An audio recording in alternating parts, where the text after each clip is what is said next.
G5IAZ, is there a way to make the bingo card go away?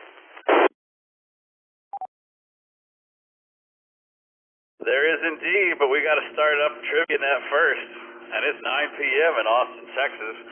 All amateur radio traffic, please stand by. The Oak Hill Friday Night TriviaNet is about to begin.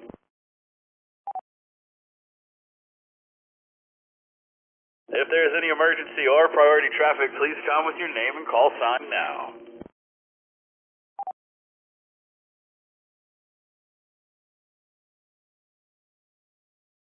Nothing heard. Well, welcome to a very special edition. Typically on the first Friday of the month, we do a North versus South. But you know what? We decided to turn it into an Okies versus the Roadies. So the Oak Hill Amateur Radio Club versus the Crossroads Ham Radio Club. They're a great group of people. They've been linking up to us for a while. So we thought, what the heck? We'll see what happens. And, man, tonight's it. And we're feeling it, man. The trivia robot has the flu. So the Okies have at least one hand tied behind their back.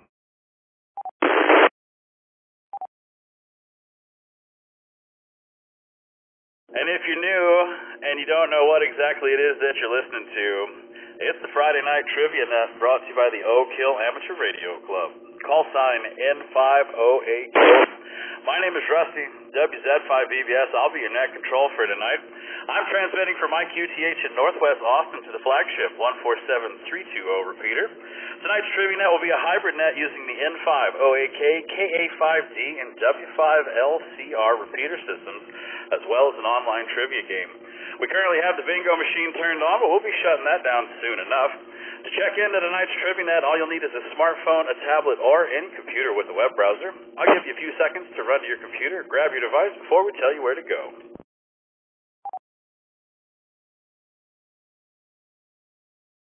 And while you're doing that, just a reminder, to see the frequencies the Friday Night TriviaNet is transmitting on, visit n5oak.org, ka5d.com, or crhrc.org. For our Oak Hill Club members, we also have our very own Friday Night TriviaNet channel in the Discord, so swing by and join the fellas.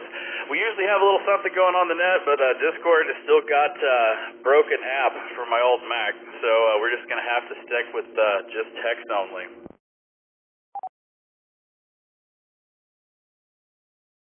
And now that you have your device, open a web browser and head over to n5oak.org and click on the TriviaNet tab. Once you're there, scroll down and click on the big green button to check in. There's no software to install or accounts to create. All we need is your call sign and your first name. If your XYL or kids would like to play along, just sign them in from their device. This also applies to all of you that are studying for your license. If you can hear my voice, you are welcome to play, and we would love to see you in the game tonight. Tonight's trivia game will be divided into 4 rounds. Every round contains 10 questions worth 100 points each. Tonight's topics are as follows. Round 1 is a true or false round, so there's going to be all kinds of crazy stuff in there. Round 2 is all about the Street Fighter franchise, for those of you that like the video games. Round 3 are official state symbols, and round 4 is a music round with the British invasion. After each round, we'll have a short intermission to aid in drink refills and take care of all bodily functions. As always, questions, comments, and friendly taunting are welcome, because this is the TriviaNet, and tonight especially, because it's the Okies versus the Roadies. And at the conclusion of tonight's trivia game, everyone will get sent home in style by our final elimination round. One wrong answer and you will be officially done for the night, so make sure you pace yourself on those adult beverages.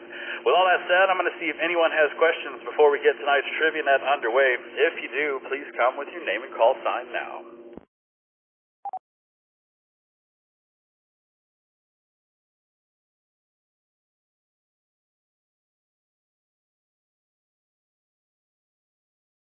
All right, well, I didn't hear anything, so it sounds like everybody's good. We're going to go ahead and stop the bingo. That'll get rid of that bingo card for you. Let's see who Leela came in first place with 15 points.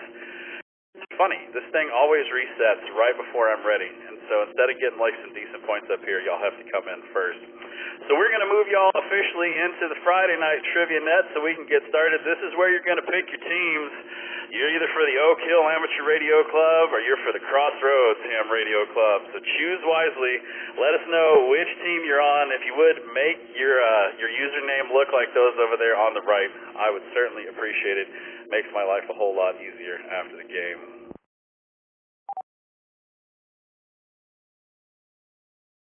And once again, if you'd like to play along tonight, you can join the game at any time. You don't have to wait for a round to be over. Just open a web browser on your smartphone, tablet, or computer and go to n5oak.org and click on the TriviaNet tab. Once you're there, scroll down, click on the big green button to check in, but I can tell you for sure, the Oak Hill Amateur Radio Club, if you're in Austin, man, we need your help. And the Crossroads Ham Radio Club, looks like they brought all their people. So, Austin, we better come fighting.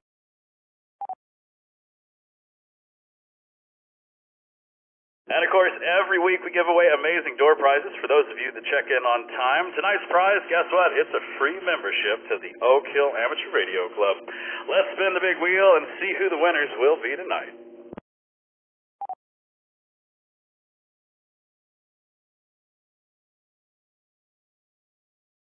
And a big congratulations to all our lucky winners. After the game tonight, head over to n5oak.org and sign up to become a member.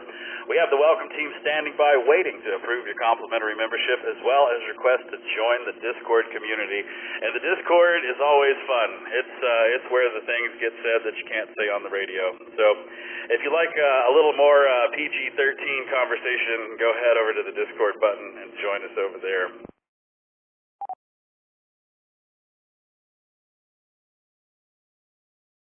So for those of you who are new and haven't played the TriviaNet before, we're going to run through a practice question real quick, show you how the game works. So this is when you got to wake up your phone, get in front of your device, and make sure you're ready to go, because this will give you an inkling as to how this works. Questions will be read over the repeater and displayed on your device. Once the question has been read aloud, the answers will appear. All players will have 15 seconds to make a choice, but the longer it takes you to choose an answer, the fewer points you will get. Also, remember to choose wisely, as you only get one shot to answer the question.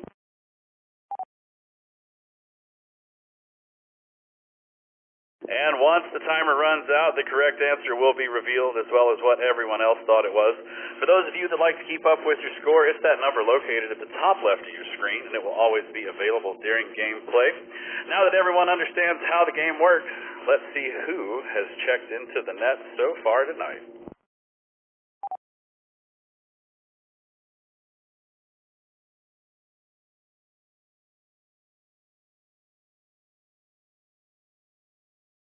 All right, so far we've got 35 people checked into the TriviaNet.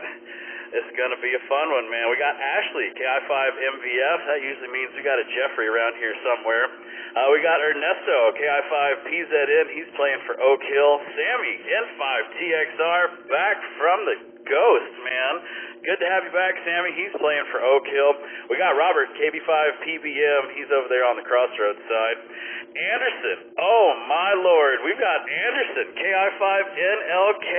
He's hanging out in Manchac. Way to go, man. Leonard, KI5NLC, and Leslie, they're down in Kyle. We got Russ, W5ISH. He's in Edna, Texas, which means he's a roadie. We got Mike, W7QAG.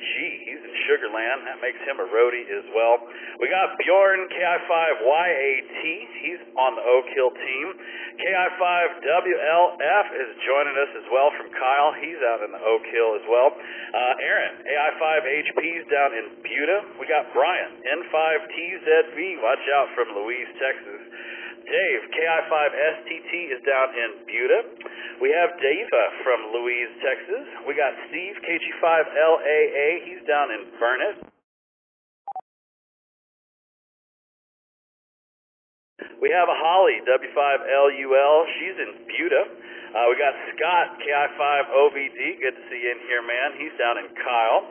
We have Shells from Houston and Robert from Houston. We have Laura, KI5OLG from Alvin, Texas. Good to have you in here. We got Leslie, KI5NLC. I'm pretty sure we have a, let's see, do we? Yeah, we do. Where is he? I already said Leonard. Leonard and Leslie. They're always a good time. We got Jim KG5IAZ. He's in Bay City.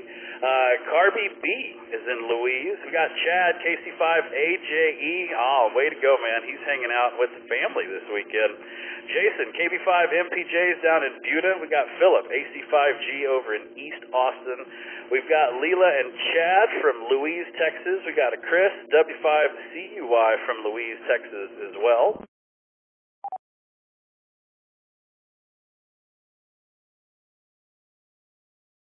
We got Benjamin in Hallettsville. We got Thomas, KI5OMW. He's in Edna, Texas. We got Trouble himself, Bill, W5ITZ out in Ganado, Texas.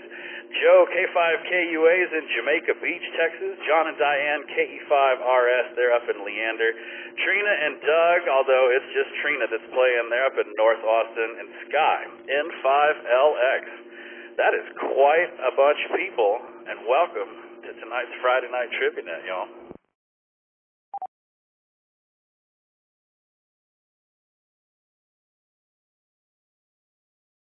All right, 38 people. Let's get y'all moved over into round one. Let's get this party started.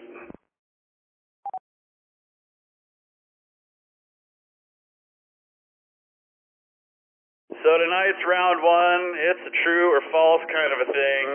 And, man, it's going to be coming from any which direction. So let's see if anybody has any questions before we get this started. If you do, please come with your name and call sign. And if you don't, then it's time to get the party started. So if you have any questions, please come with your name and call sign now.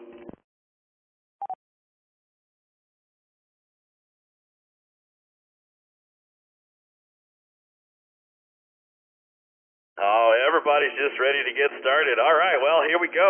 Ladies and gentlemen, boys and girls, put your hands on your buzzers. The Friday Night Trivia Net will begin in T-minus 10 seconds.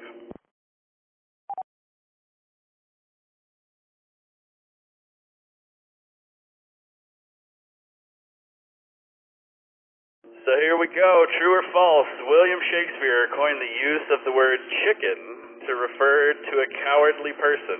Is it true or false?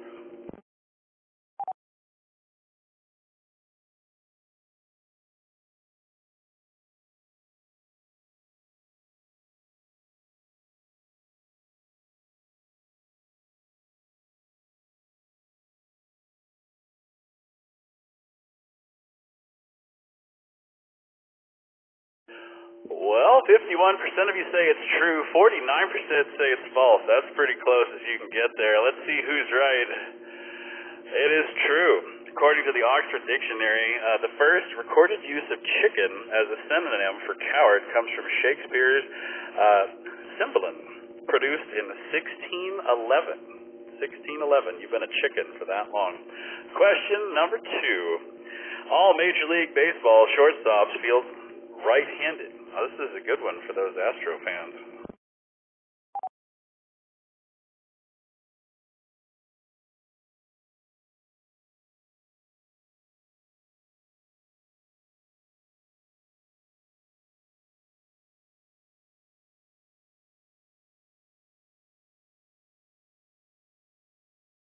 All right, so we got a lot of baseball fans in here. So let's see what we're thinking. False, 72%.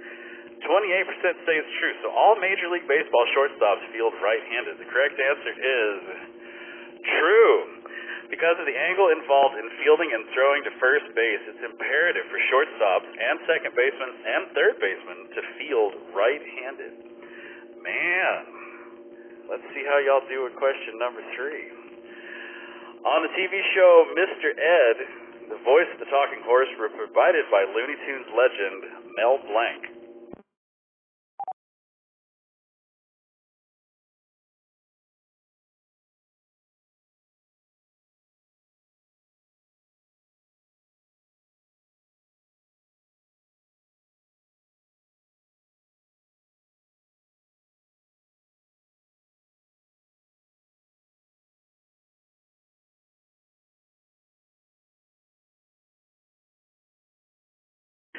Let's see, I just got a text in, distracted me. Let's see what we got here. 68% say it's true, 32% say false.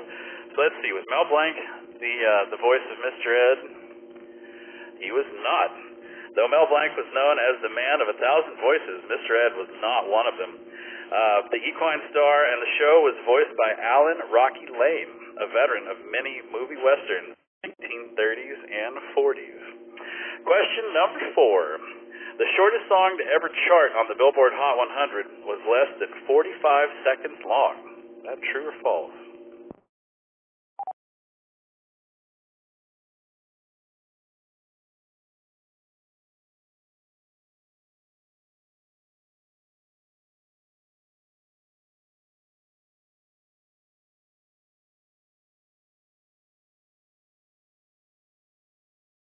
All right, let's see if y'all did better at this one. So 70% are going with true, 30% false. So let's see, is true correct? Because y'all been wrong on this quite a bit. You're right. Look at that. Beautiful Trip by rapper Kid Cudi peaked at #1 in the Billboard Top 100 in December of 2020. The song is 37 seconds long. And I know my 20-something nephew-year-olds, man, I wish all of their songs were about 30-something seconds. They're just tragic. All right, question number 5, and halfway through round number 1. The U.S. has had the same number of presidents and vice presidents.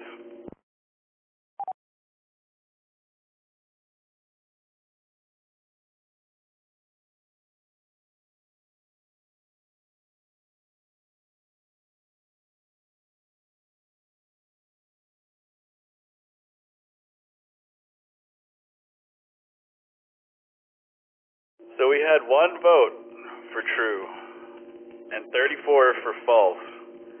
So this is going to be really funny if this one person got it right, but they didn't. The 97% that picked false is correct. So as of September 2022, the U.S. has had 45 presidents and 49 vice presidents. The math can get a little muddy since there were some presidents who had multiple VPs, some VPs who served more than one president, and some periods of time where there was no VP at all.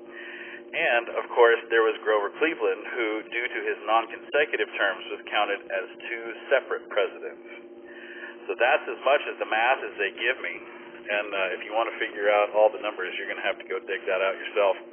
But we're on question number 5, and that means it's time to throw up the scoreboard and see who's doing what. Check it out. We got Ashley, KI5 MPF, in the number 1 spot, Trina in the number 2 spot, and Chad in the number 3 spot. Scott, KI5 OBD, is just screwing it up for everybody. He skipped a question because he's over here typing in the Discord. Scott, cut that crap out, man. All right, so y'all check out your scores, and while you're doing that,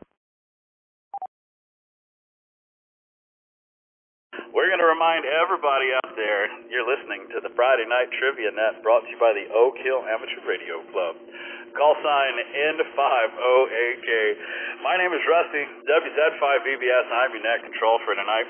You can check into tonight's Trivia Net at any time during the game from your smartphone, tablet, or computer. All you have to do is point your web browser to N50AK.org and click on the Trivia Net tab.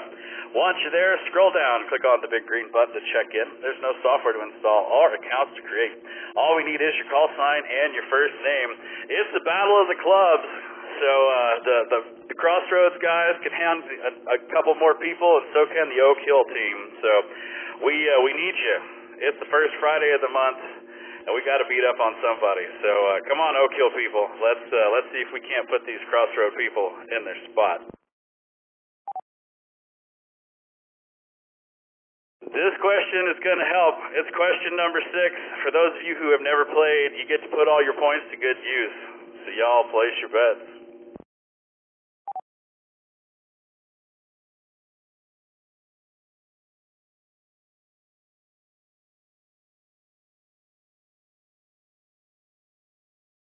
This is going to make you or break you.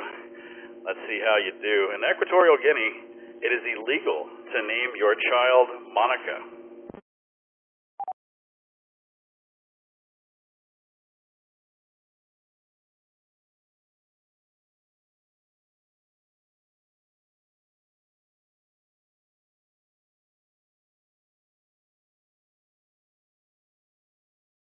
Oh man, it was neck and neck the whole time. True just peaked out at 53%, false 47%, so I don't think y'all really know one way or the other. Let's see who's right. It's those that picked true. So apparently this is one of the many unusual things banned under dictatorial rule. The only Spanish-speaking country in Africa, President Francisco Maurices Nuegma also banned private churches and schools, hospitals, and the use of the word intellectual. All right, sounds like a crazy fun guy to party with. So let's see, 53% of you got that. Let's see what that did to the scores. Ashley's still in the number 1 spot, but now we got Leslie, KI5NLC, in the number 2 spot, and Phil, KI5WNK. Good to see you in the game tonight, Phil. He's in the number 3 spot. Look at that. So let's see, Ashley got 381 points, Leslie 292, and Bill 255. All right, I see quite a few zeros in there.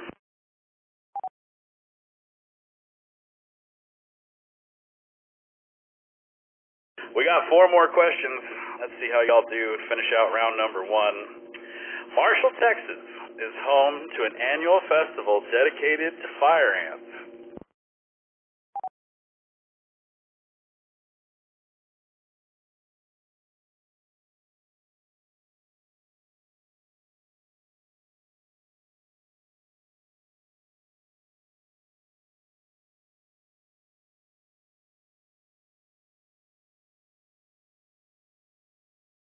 So 75% of you must have gone to Marshall, Texas at once or twice. 25% of you say it's false. So let's see. Are you true people true? You are true. Making its 40th year in 2022, the annual Fire Ant Festival includes fire ant calling, a bike ride known as the Tour de Fire Ant, and a chili cook-off in which entrants must certify in writing that their batch of chili contains at least 1 fire ant. I think it should be completely made out of fire ants. There's nothing more than I love killing. That's fire ants and wasps. Those 2 things, man, I could do it all day long. All right, question number 8. Lasting from 1978 to 2022, the Whiskey War was a border dispute over an island between Scotland and Northern Ireland.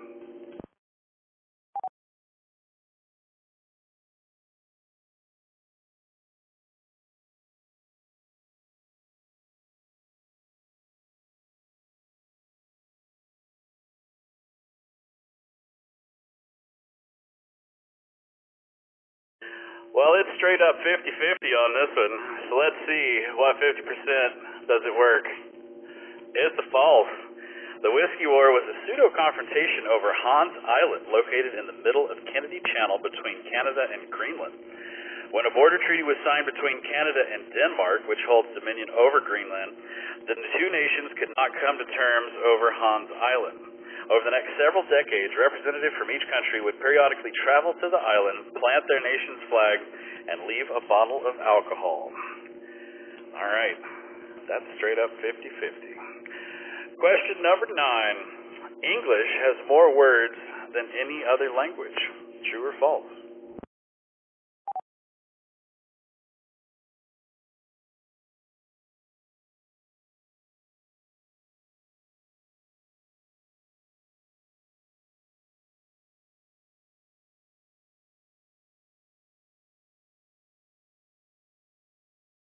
So the majority of you think that's a false statement. 47% think it's true. So does English have more words than any other language? The correct answer is true. English has approximately 1 million words more than 5 times as many as German and 10 times as many as French. So there you have it. That is a true fact. All right, question number 10, and we get to see an inkling of how the clubs are doing point-wise. Let's see, the word sleazy is derived from a region in Poland.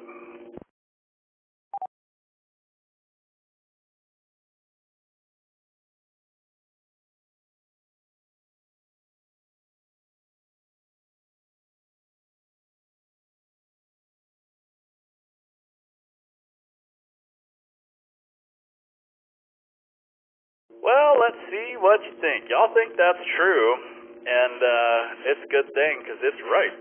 The region in Poland called Silesia was once known for its fine cloth. Over time, so many low-quality imitations hit the market that Silesian ultimately came to refer to as the knockoffs rather than the originals. The epithet eventually evolved the word sleazy. So there you have it. All right, well, here we don't worry, Bill. I got you, man.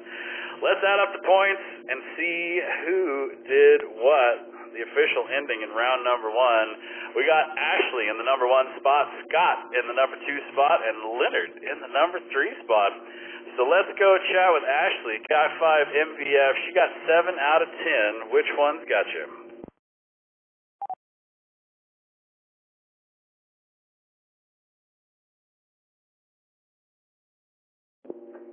Good evening, Rusty. The shortstop one surprised me, and then I think I missed the last 2. Yeah, the English has more words. I got that one wrong, and sleazy. Got that one wrong. But overall, obviously happy with my performance. Tried to get Jeffrey to play so that I could beat him, but we all know that I would have beaten him anyway. Well, not to mention he's got a big day with the potluck tomorrow, so he's got to be up early and hide in a fox and all that kinds of fun. Plus, he says he's bringing jalapeno poppers, so maybe he's gonna have to get up and cook. Scott, KI5 OVD, man, you only missed 2 in round 1. Which ones nailed you, man?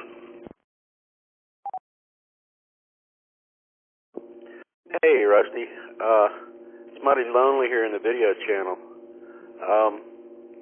It's Major League Baseball shortstops, right-handed. I missed that one. And looking at my scrolling up and down the score there, it doesn't look like I did skip a question. Which other one did I miss? What do you see? Over. It was probably the one that you didn't answer, if I had to guess. Is that the one that you see? No, I remember answering the shortstops question, but I don't see. But you said I missed 2. It shows here I missed 1. What's the other one?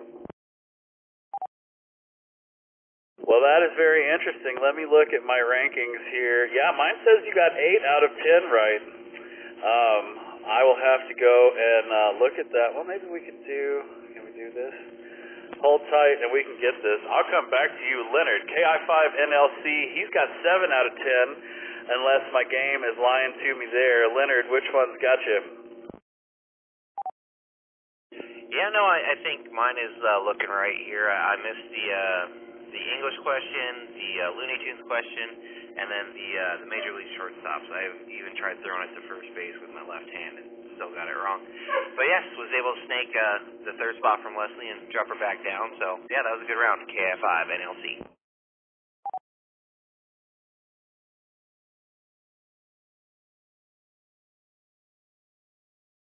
Very good, sir. All right, so I'm still looking for this thing. As far as like user interface on my site, this game really kind of sucks bad. But I will find out what that is, Scott, because that's interesting that it says 2 different things here, and I can't even find your answers here. If that gives you any help there. So with that, I guess we will total up and see who's doing what on the scores for the clubs. Let's see how that works out. Looks like, look at that. We got the Oak Hill Amateur Radio Club in the number 1 spot. 469 points to the Crossroads, 392. Oh, way to go, Okies.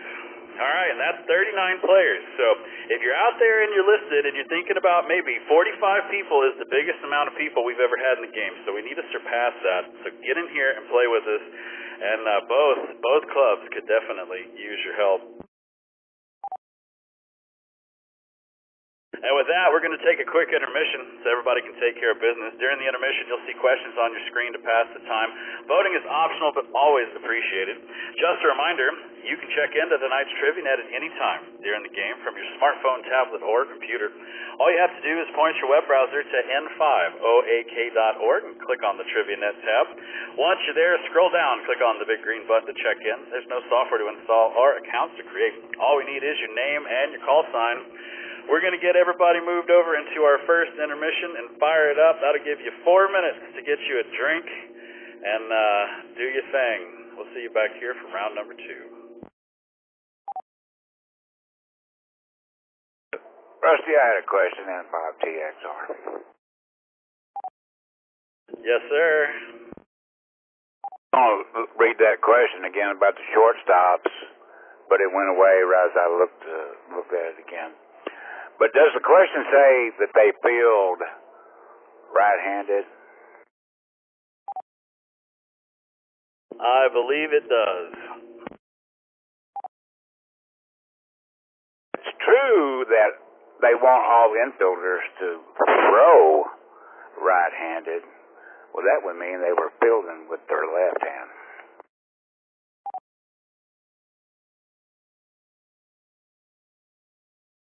Well, I will pass that along to the people that wrote the question, because that was not me. Typically, they want a left-hander for first base because he's throwing primarily in an angle that's better for a left-hander, but all the center infielders and third basemen usually, they field with their left hand and throw with their right. That's all I was going to say. So Scott probably was thinking the same thing.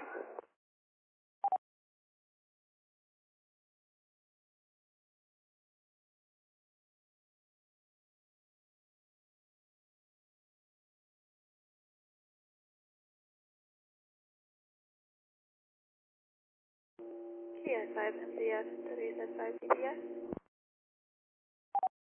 Go ahead. Just thought I'd clarify my previous comments. I do want to give Jeffrey a shout out. He is sitting here slaving away, trying to figure out how to program the fox that he's hiding tomorrow. Not to throw him under the bus, but his jalapeno poppers are the HEB kind that you just pop in the oven. So he is slaving away over the fox. He is not slaving away over the stove. I will, however, be bringing a made from scratch apple cake. So if you were not, or if anybody out there is on the fence about coming to the potluck tomorrow, maybe that could sway you.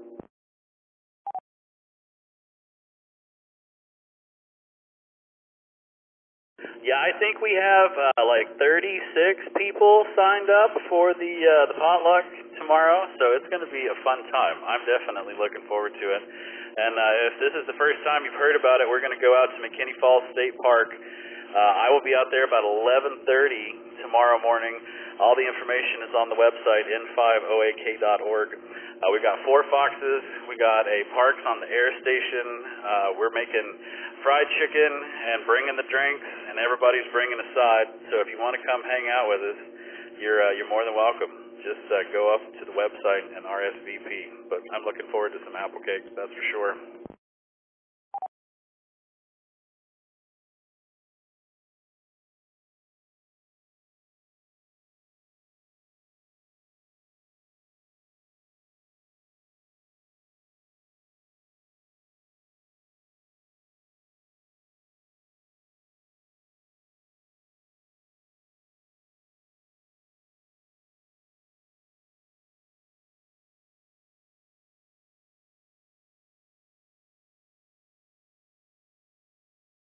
Ernesto, are you out here? KI5PZN and 5TXR.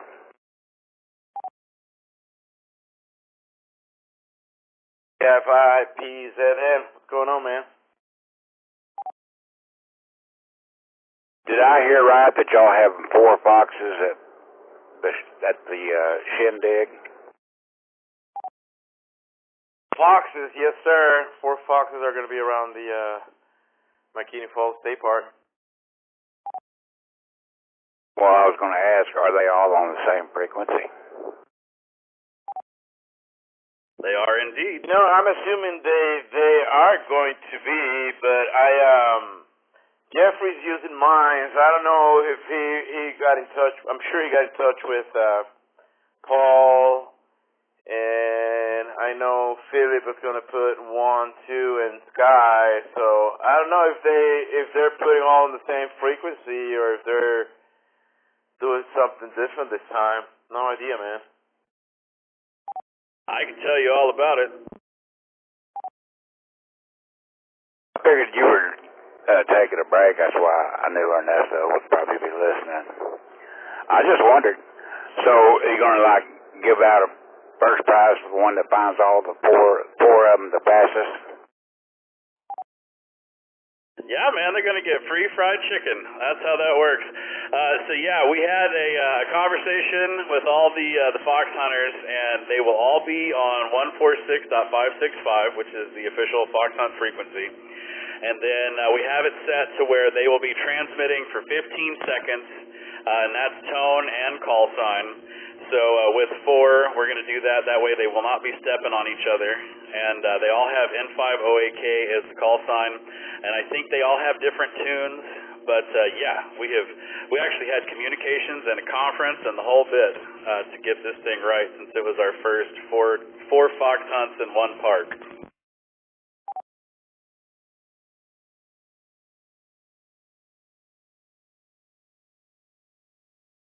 Roger that. Well, that's cool if you got them going off at different times. You won't have so many dizzy folks running back and forth. So the real question is, are you coming out for the potluck, Sammy? That's the real question. We already know Anderson's not coming out, but we still love him. So are you coming? You going to grace us with your presence? It wouldn't be a grace, but no, I can't leave Leslie that long. All right, man. Well, be that way. Well, look at that. The first intermission's already over. So it's time to wake up your device and get back in the game. We're going to get everybody moved over into round number 2. Round number 2 is all about the Street Fighter franchise. Sammy, you ought to be doing really good on this one. So y'all get ready for that. While y'all are doing that, we're going to remind everybody out there, you're listening to the Friday Night Trivia Net brought to you by the Oak Hill Amateur Radio Club. Call sign N5OAK. My name is Rusty, WZ5VBS. I'm your net control for tonight. You can check into tonight's Trivia Net at any time during the game from your smartphone, tablet, or computer. Tonight's game is a special game because it's us versus them. It's the Oak Hill Amateur Radio Club versus the Crossroads Ham Radio Club. So get in here and score some points for your team. Have some fun. We still got 3 more rounds to do. All you have to do is point your web browser to n5oak.org and click on the Trivia Net tab. Once you're there, scroll down, click on the big green button to check in. There's no software to install or accounts to create. All we need is your call sign and your first name, your kids, your XYL. You can even get the dog signed up. If he can push the button on the phone, we can make it happen. So get in there and make it happen. We got 38 people playing with us so far. We would like to get this up to 50. So let's see if we can make that happen. Round number 2 is all about Street Fighter for those of you that like to play games. And we'll be back with question number 1.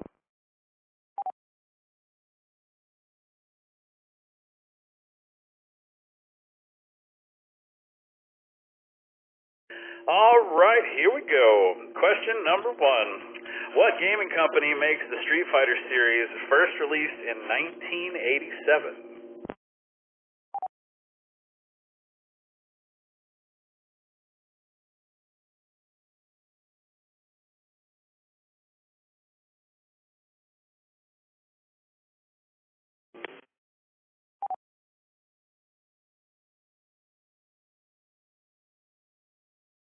Now we finally got some buttons to push besides just true and false. Y'all lit them all up. Capcom coming in number 1, followed by Konami, SNK, and Data East. So what gaming company made Street Fighter? It was Capcom.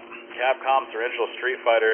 Their machines came in a deluxe version with pressure pads near the buttons that players could hit harder or softer to perform different attacks. Back before you had all the AA, BA, up, down, all that business.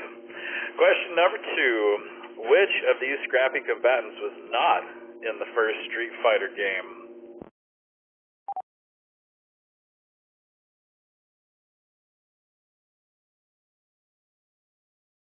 Do I get a special recognition for missing all 10 questions? Yeah, the first person to miss all 10 questions gets booted out of the game. We need our points, man. So you're gonna have to guess correctly. I don't know what to say. Let's see if I can find you in here.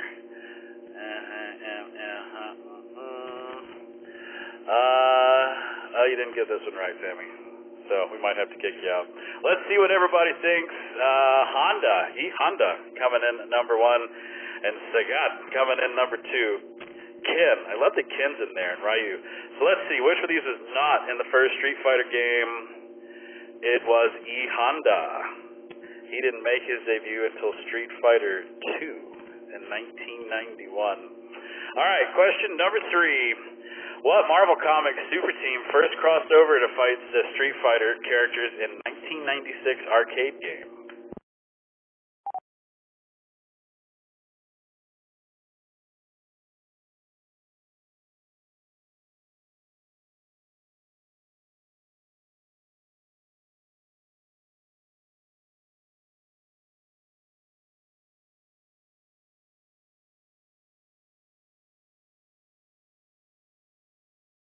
So almost half of, a little over half of you went with X-Men. The Avengers coming in second, Sinister Six third, and the Thunderbolts trailing in the number 4 spot. So which Marvel Comics super team was it? It was indeed X-Men. X-Men versus Street Fighter came out in 1996. It was the first in the Marvel vs. Capcom series, which as of 2022 numbers 8 titles. Question number 4. What prequel series bridges the gap between Street Fighter 2 and the first Street Fighter?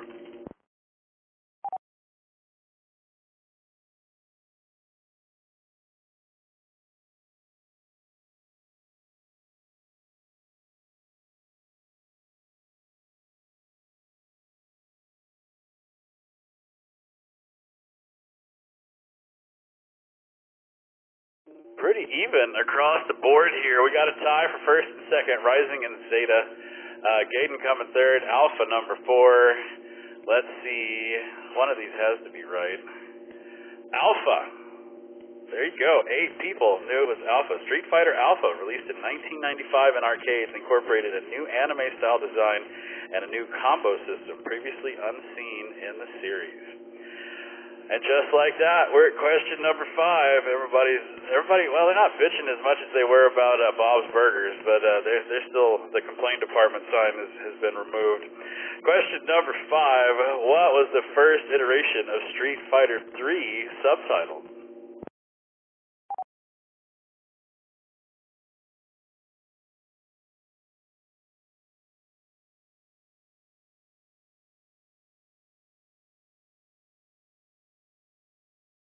See, this was the round so that all the young people in the clubs could help out. You know, we got plenty of old people. We need some young blood to come in here, so we're going to see which club has the young blood in it. Let's see, New Generation, speaking of, coming in number 1, followed by New Age, New Challenger, New Tournament. So what was the first iteration of Street Fighter 3 subtitle? It was New Generation. February 1997 saw the release of Street Fighter 3 New Generation, which would eventually lead to 2 additional updates in the series, Second Impact and Third Strike. All right, halfway through, that means we got to throw up the scores and see who's doing what. Looks like Anderson, KI5NLK, is the super nerd tonight. Yeah, buddy. Leonard, KI5NLC, is second, and Jason, KB5MPJ, is in the number 3 spot. Way to go, fellas. So while you're checking out your scores, we're going to remind everybody you're listening to the Friday Night Trivia Net, brought to you by the Oak Hill Amateur Radio Club.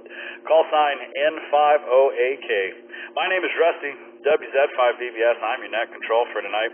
You can check into tonight's Trivia Net at any time during the game from your smartphone, tablet, or computer. All you have to do is point your web browser to N5OAK.org and click on the Trivia Net tab. Once you're there, scroll down, click on the big green button to check in. There's no software to install or accounts to create. All we need is your call sign and your first name. It's the Okies versus the Roadies, and it's time to place your bets.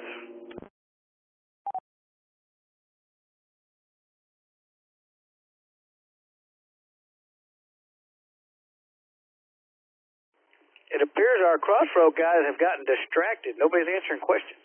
Come on, guys. N5 TV. Yeah, guys, come on. Which of these magical combustive moves is known as the sonic boom? Bill, you know this one.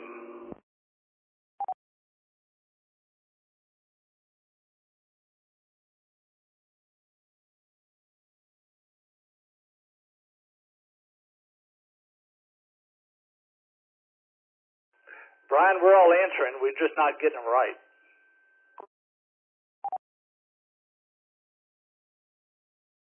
Let's see how we did with this one. Since we don't have any names, we're just going to flash up the colors and see who picked what. Red over is going 60%. We got green coming in second and a tie for blue and orange. So which one of these things is a sonic boom? It is that green move right there. First introduced in Street Fighter II back in 1991. The sonic boom is a unique, fiery move of American fighter Guile. There we go. All right, so let's see. Who got this right? 29% got this right. Let's see. Was one of those Anderson? It looks like it was. Anderson is still in the lead. KI5NLK got 326 points on that. Look at that. Jason, KB5MPJ got 291 points, and Norman, N5ZOT got 216 points. So I'm not seeing. We got one more go through. Yeah, there is quite a bit of zeros in there. All right, guys, come on. We got four more to go. See how y'all do in round number 2.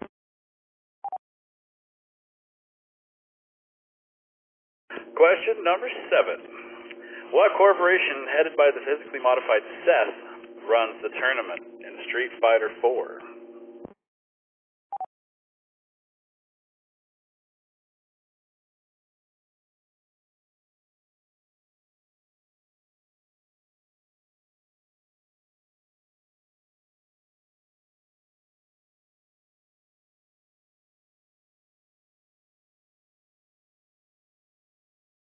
So I have no clue on this one, but for me, it would be either Evil or Fist.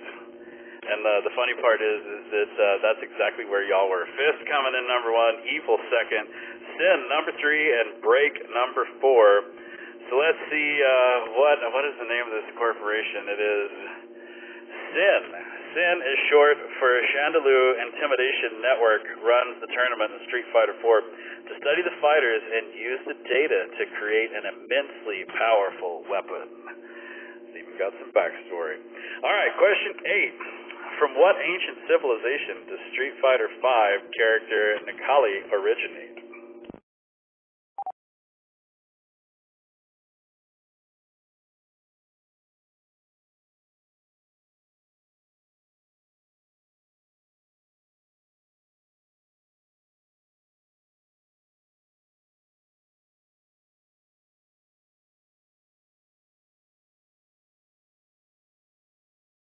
So no clue on this one as well. We got a tie for Teotihuacan and Mayan. We got the Aztec number 3 and the Incan on 4. So let's see. Where's the old space creature from? The Aztec. Look at that. Introduced in Street Fighter 5 in 2016, is an ancient Aztec warrior looking to devour the souls of strong fighters. Question number 9. What side-scrolling beat-em-up game was originally intended as a sequel to Street Fighter called Street Fighter 89?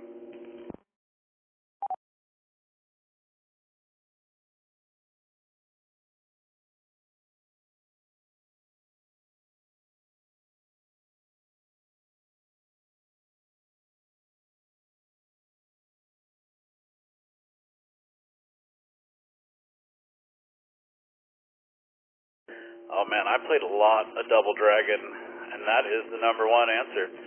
Final fight coming in second, and then we got a tie for Bad Dudes and Renegade for third and fourth. So let's see. Double Dragon, are you all right? You are not. It is Final Fight. Final Fight came out in 1989 and was initially created as a sequel to the original Street Fighter that came out in 1987. It was modified to counter the success of Double Dragon that also came out in 1987. Some of the Final Fight characters do appear later in the Street Fighter Alpha series as well. See, Bill, you knew all that. All right, question number 10 and the end of the Old Man Killer round. Let's see what it is. Which of these Street Fighter warriors hails from Brazil? Tell us which one.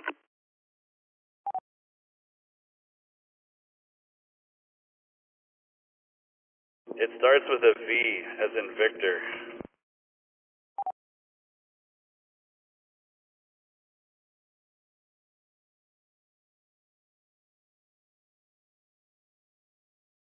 All right, well, let's see what y'all think. Y'all went with Vega in the number one spot. I hope y'all weren't listening to me that well.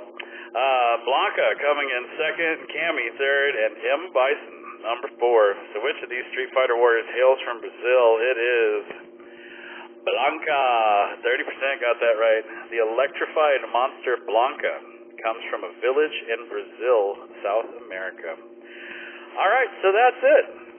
We made it all the way to the Street Fighter franchise. We got no cursing in the Discord, so it's a whole lot better than that Bob's Burgers round. What can I tell you? We got Anderson in number one, Jason number two, and Norman number three, man. Nothing is changing here, so let's go chat with Mr. Anderson, KI5NLK. Man, you got three that got you. Which ones were they? Hey, Rusty, KI5NLK. I don't remember which ones it was. I think the E-Honda one. I don't know why I wasn't paying attention. And then the other ones were in, like, newer games, like Street Fighter 5 or whatever they came out, like, in the last couple of years. I didn't play those. Yeah, I was really kind of surprised that it wasn't just like a whole lot of old Street Fighter stuff, but, you know, there you have it. All right, well, Jason, KB5MPJ, you're in the number two spot. You got 6 out of 10. Which one's got you, man?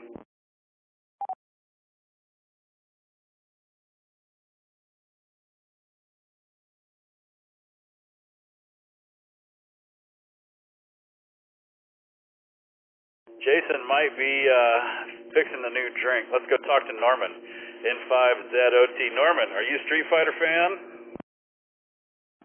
I spent a lot of time in the arcade, but I wasn't particularly a Street Fighter fan. I mostly played the puzzle games, but I played my fair share of Street Fighter.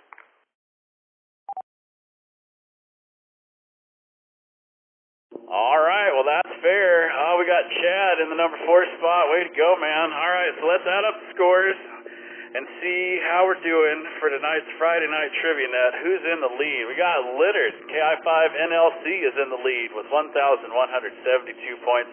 Anderson, KI5NLK, sneaking in number 2 with 1,153.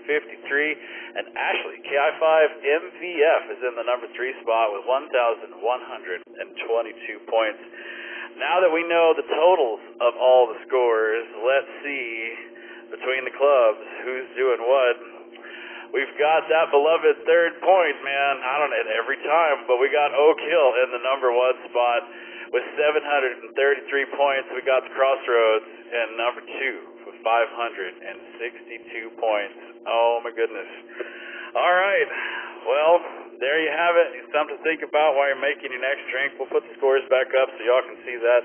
And we let everybody know that we're going to take a quick intermission so everybody can take care of business. During the intermission, you'll see questions on your screen to pass the time. Voting is optional, but always appreciated. This one is the favorite net control, and they love this one. So make sure you light up the number 1 question at least. Just a reminder, you can check into tonight's Trivia Net at any time during the game from your smartphone, tablet, or computer. All you have to do is point your web browser to n5oak.org. Click on the Trivia Net tab.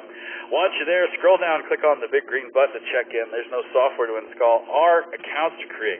All we need is your call sign or your first name. We got 39 people. We need 10 people to come in and play this game so that we can top out the records and get the most people played on the Crossroads versus Oak Hill round. We're going to fire that up and get everybody moved into our second intermission. If you have any questions or concerns, come with your name and call sign now.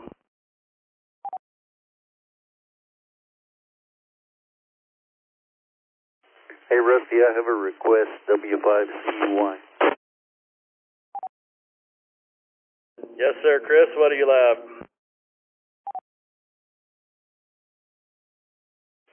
Hey, if you can you kick Davia out of the game? That's my daughter. She went to bed, and I think she's dragging our score down.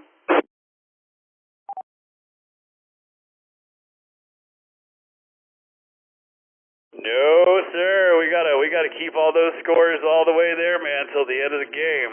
Go wake her up. Tell her she's got 2 more rounds to go.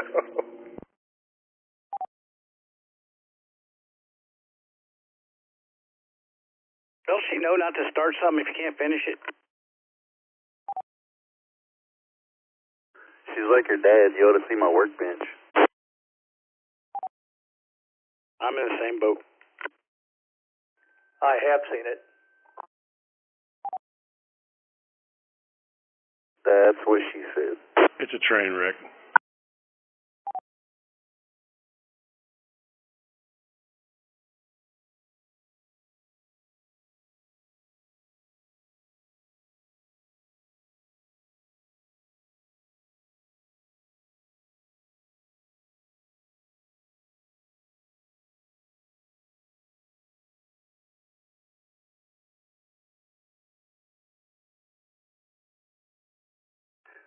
Those comments brought to you from W5ITZ, N5TZB, W5CUY, and KB5PBM.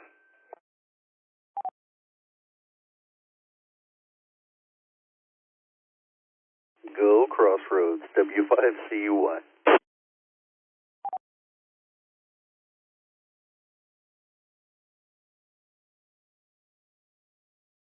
That's pretty much the whole board on that club, isn't it, I think?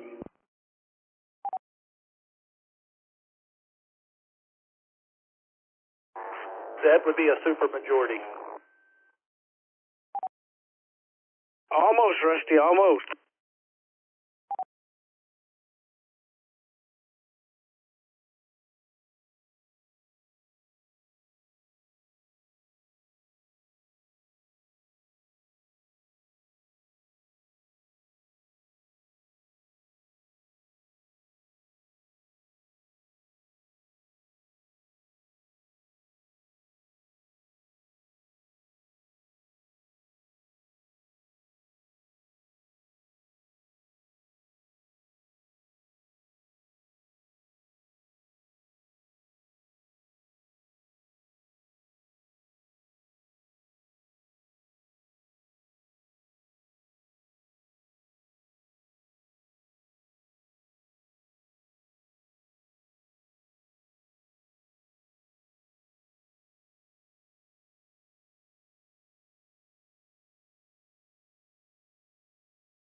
Well, that's going to do it for round 2 intermission.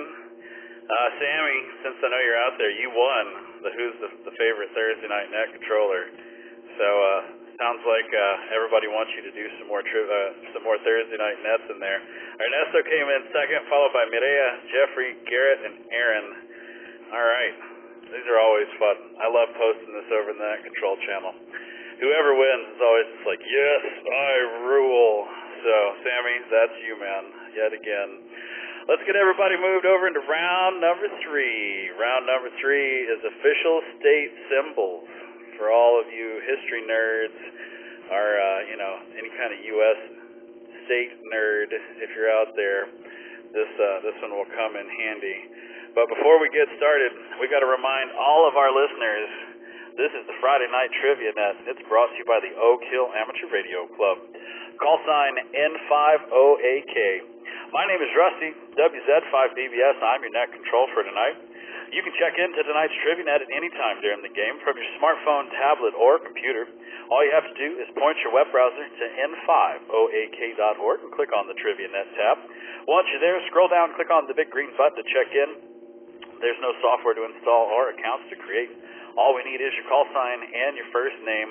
We've got 39 people hanging out with us. We got 2 teams. It's the Oak Hill Amateur Radio Club versus the Crossroads Amateur Radio Club. And you know what? The Oak Hill people are on top.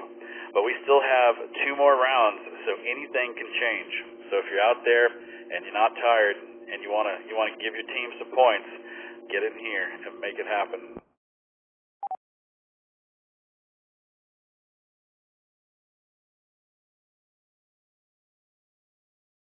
And with that, we're going to fire up round number 3 and see how we do. Question number 1. In 1970, what state named cranberry juice as the first official state beverage anywhere in the United States?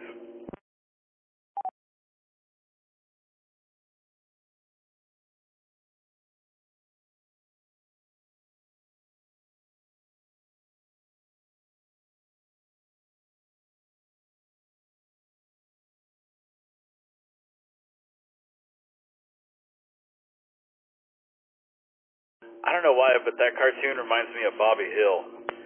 And I don't know why, but it just does.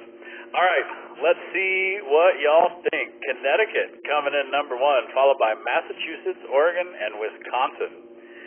This is going to be kind of a funny one because Connecticut was an answer that I put in there because the other one was just stupid. And that means that Massachusetts is the correct answer. About 1/3 of the United States cranberries are grown in Massachusetts. This led to the state's legislature to name cranberry juice as the state's official beverage in 1970. Question number 2. Each of the 8 main Hawaiian islands has its own official one of these.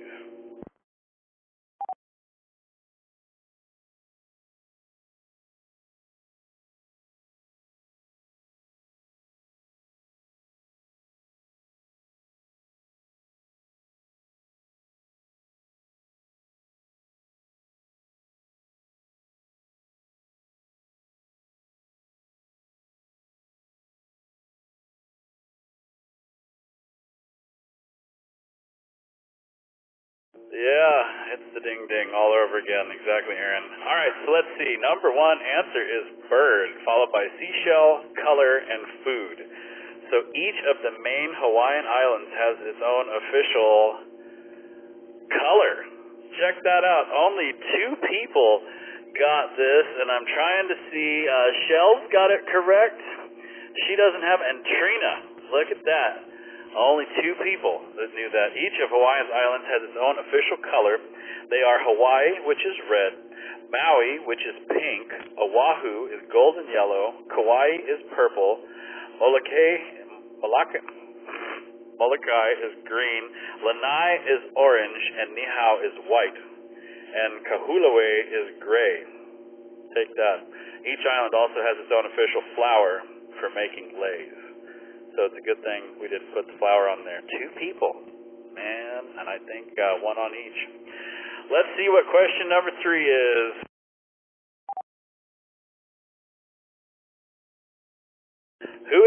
only U.S. president to appear on an official state flag?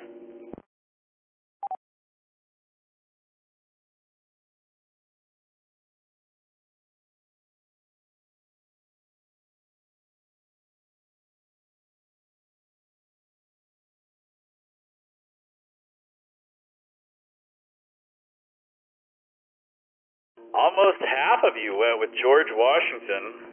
Abraham Lincoln coming in second, Andrew Jackson third, and Ulysses S. Grant coming in last. So, who's the only president to appear on a state flag? It was George Washington. Perhaps not surprisingly, George Washington is depicted on the state flag of Washington. There you have it. Question number 4. What state adopted the Will Rogers-inspired poem Howdy Folks as its official state poem in 1941?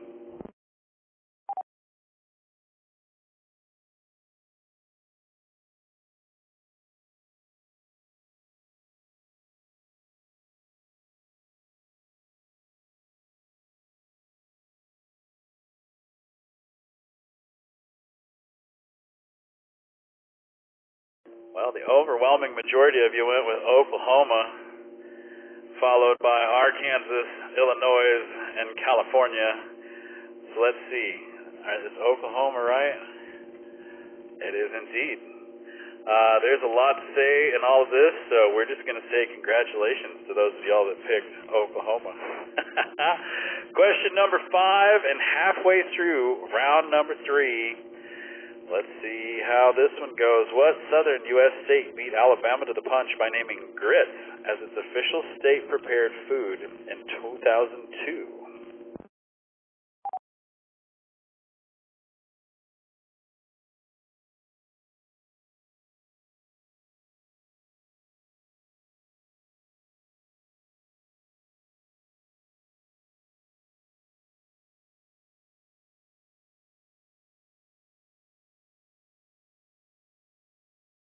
Man, the numbers are still turning.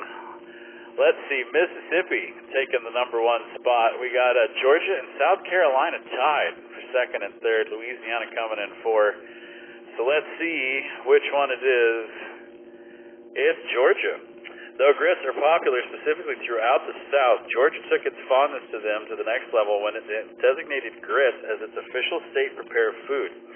Grits, as we all know, are made from corn, a prominent part of Georgia's agriculture.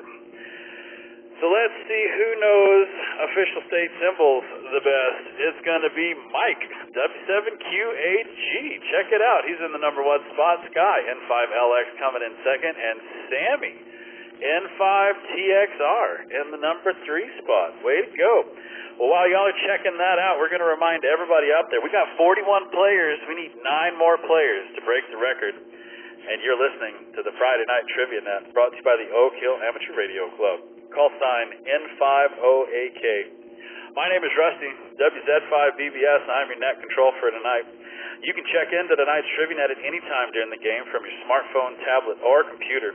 Both the Oak Hill Club and the Crossroads Club could use all the love that you want to give them. And all you have to do is point your web browser to n5oak.org and click on the Trivia Net tab. Once you're there, scroll down, click on the big green button to check in. There's no software to install or accounts to create. All we need is your name and your call sign, and y'all know the drill. It's time to place your bets.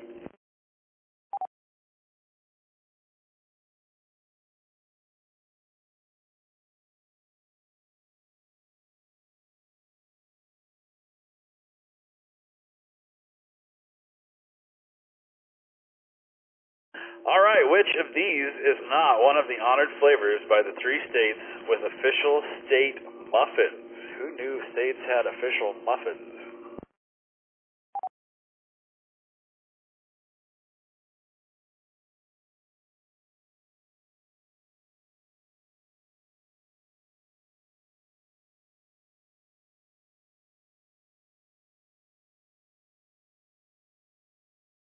All right, so let's see.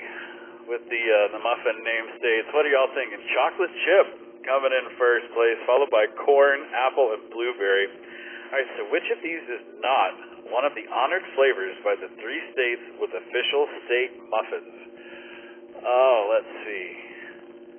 Chocolate chip is it.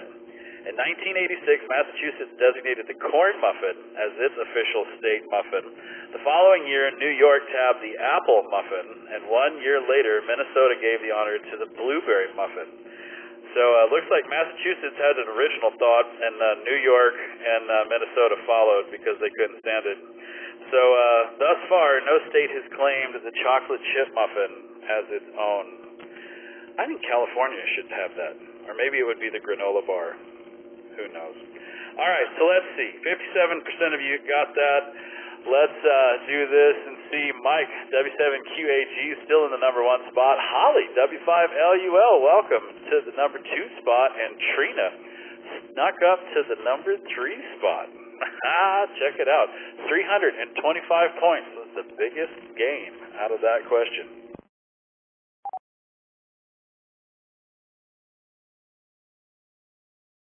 So seeing quite a bit of zero on there, so let's use these next 4 questions to fix that if we can.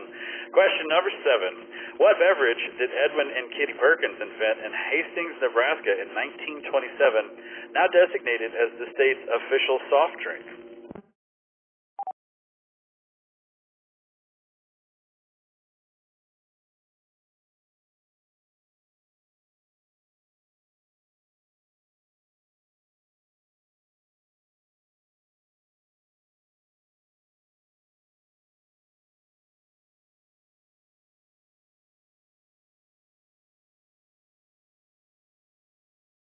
So let's see, Dad's Root Beer coming in number 1, followed by Yoo-Hoo, and then we got a tie for High C and Kool-Aid. So let's see, what is the official soft drink of Hastings, Nebraska? The correct answer is Kool-Aid. Each year, during the second week of August, Hastings, Nebraska celebrates Kool-Aid Days with a summer festival in honor of the city's claim to fame. So a whole whopping 3 people got that. One of those is Sky, N5LX. Sky, did you know this, or are you just guessing over there?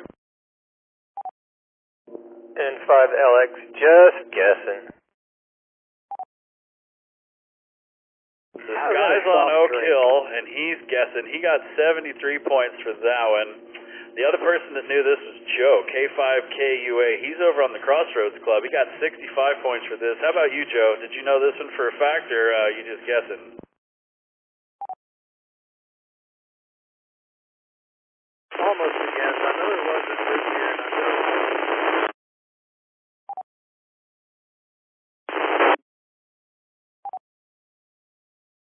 Oh, it's a little scratchy, but we got it. The last but not least was Laura, KI5OLG. She got 27 points. She's on the Crossroads team as well. Let's see if we can chat with Laura. I think she was going to take her antenna down for the weather, but let's see if she's out there and can come in and say hi and whether or not she knew this one as a fact.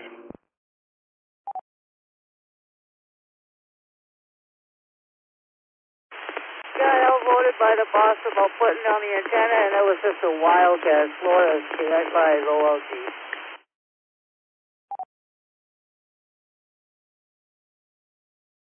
Well, so it's good to know that you got the antenna down for safety, and you got it right, and we can still hear you on your backup antenna. So don't worry. If you got to take the big one down, this one does just fine getting into that repeater. So good to have you in the game. Question number 8. What? The Florida Cracker is Florida's official state blank.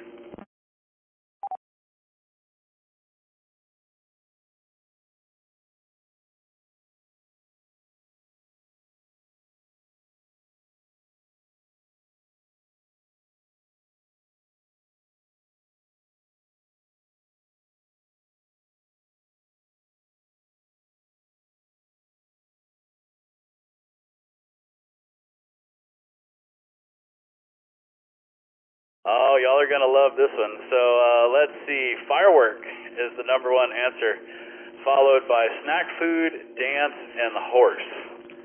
So the Florida Cracker is Florida's official state horse. That's it.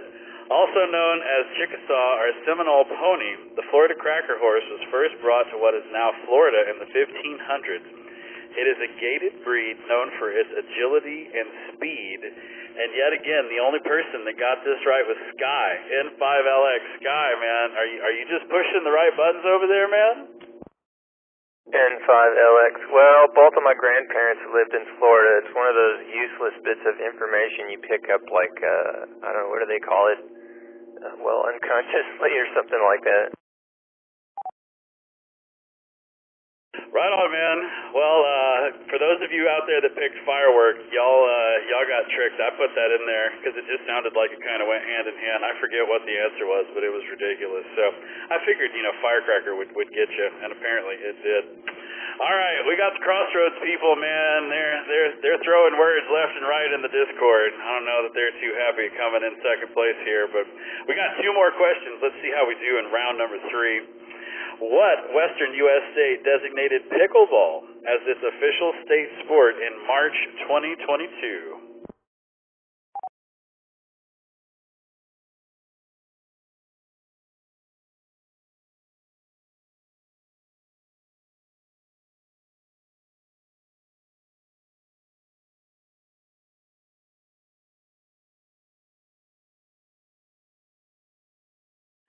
Man, it's a tie yet again between Oregon and California. We got Idaho coming in 3rd, Washington number 4. So let's see, where's pickleball, the thing of all things? It is in Washington. The game of pickleball, whose popularity has surged in recent years, was conceived on Bainbridge Island in Washington State in 1965. On March 28, 2022, Governor Jay Inslee signed a resolution naming it the state's official sport. So check that out. I thought it was just something somebody else. In 1965 this was created, and it's taken that long to become a thing. All right. Well, of course, Bill, it's a male sport. It's called pickleball. I mean, it just kind of goes hand in hand. Question number 10 and the end of this fantastic round. What is the official state toast of North Carolina? The first state to designate a proper phrase to raise a glass.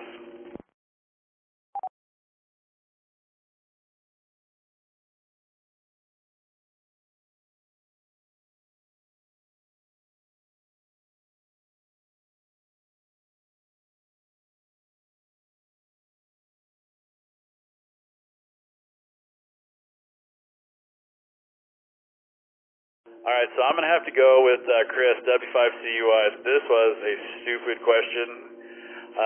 So let's see what y'all think here. So the answer that most of you all picked is may your troubles be less and your blessings be more. Followed by cheers, a toast, and champagne for my real friends and real pain for my sham friends. So let's see. What is the official state toast of North Carolina? A toast.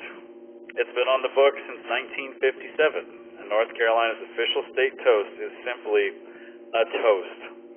That's about as stupid as it gets. And if anybody out there is from North Carolina, I still love you, but that's dumb. All right, that's the end of round number 3. Let's add up the scores and see how we're doing here. We got Mike, W7QAG, in the number 1 spot with 650 points. Sky, N5LX, big surprise seeing him in the top 3. And Holly, W5LUL, in the number 3 spot. Let's go chat with Mike, W7QAG. Now here's interesting. He's in the number 1 spot. He got 5 out of 10 right. And Sky got 7 out of 10 right. So that's what happens when you take your time and answer these things. Mike, W7QAG, man, which ones of these things got you?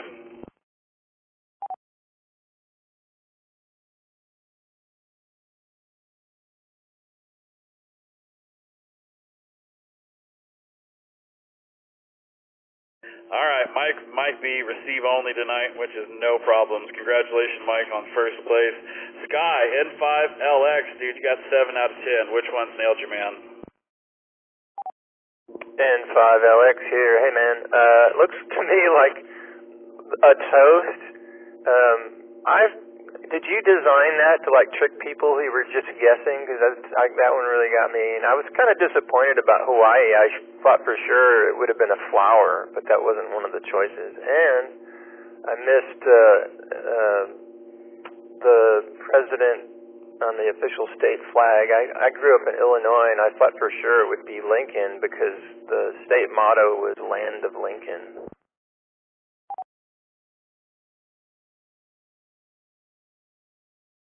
Well, so in the notes, every island does have a flower, but that was not an answer because that was a real answer. But yeah, they all have a flower and a color. So there you have it, man. Well, all right, let's go talk to Holly, W5LUL. Congratulations on the number 3 spot, Holly, and ranking some points here for the Oak Hill crew. Thanks, Rusty. I was mostly just guessing and got most of them wrong, but I got number 6 right, so that helped a lot. Thanks for hosting this tonight, and we'll see you tomorrow. W5LUL.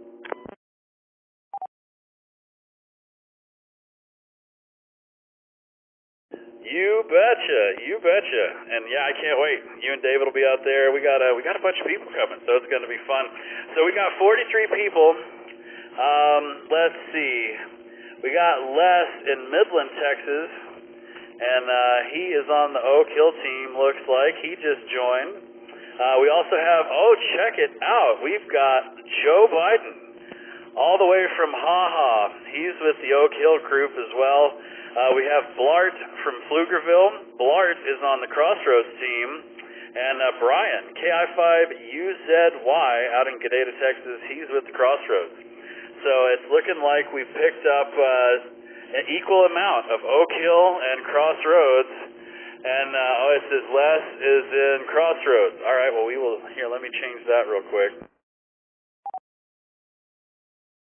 I was about to say, Les.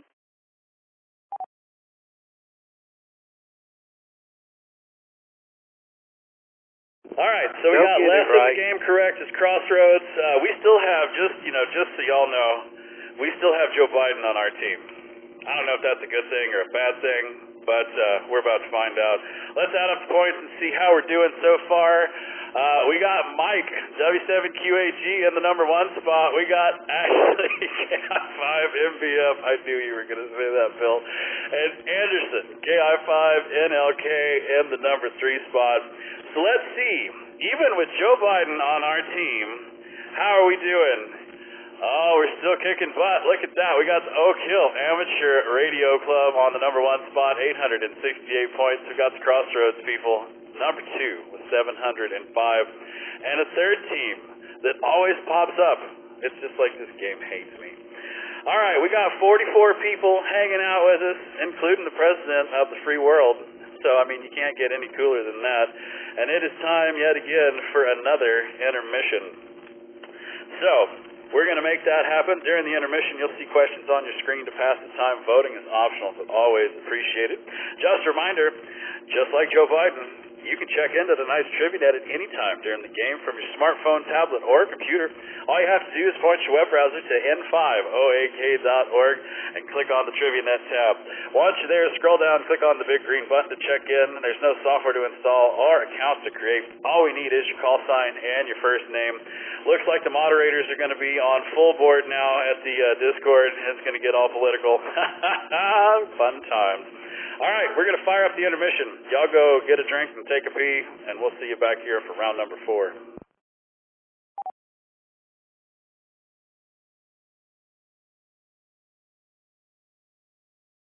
N5LX, TI5MDF. This is N5LX, go. Hey, Sky. You said you were willing to bring your laptop to the potluck tomorrow. I've got a cable here that interfaces physically with the Fox, but I've not been able to get it to work. If you're able to bring your laptop and your cable for the Fox tomorrow, that'd be super helpful. I'm wondering if I just have a cheap cable. I definitely have a cheap cable. I'm wondering if that's my only issue. Because I've tried 2 different computers, and both of them see the serial interfacing device, but then the program still can't find the Fox. Anyways, maybe you could bring a laptop and a cable, or maybe just a cable.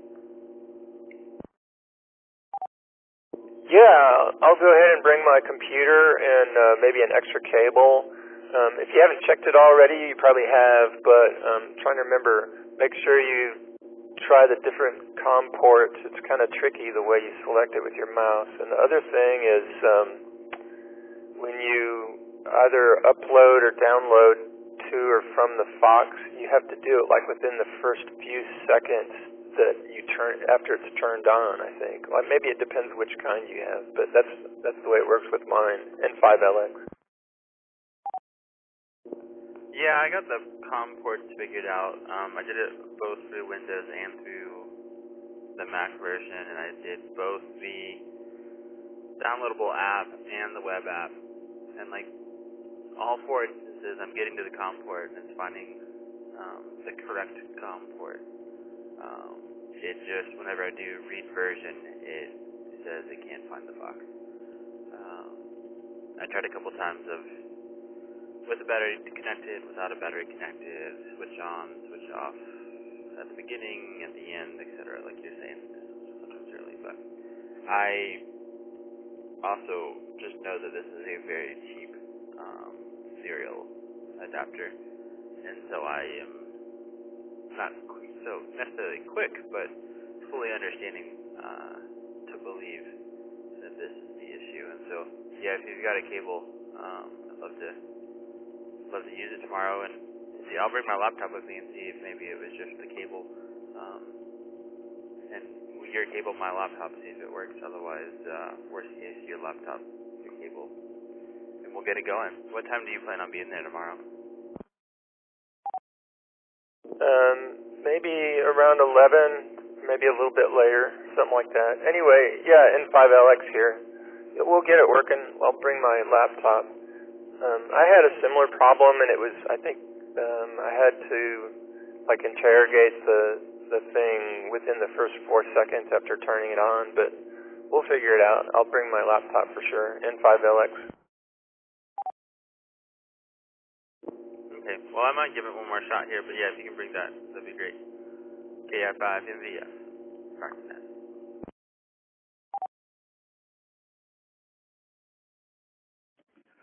Kilowatt India 5 Yankee Lima Sierra, WZ5 BBS. Crossroads. Step up the game.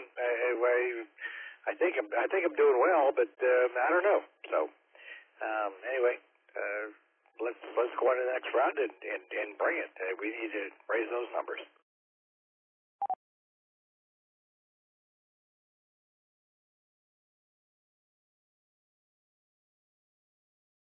Hey, you're doing great, Mike. We're going to try to bring you a little bit more help in this last round. W5ITZ.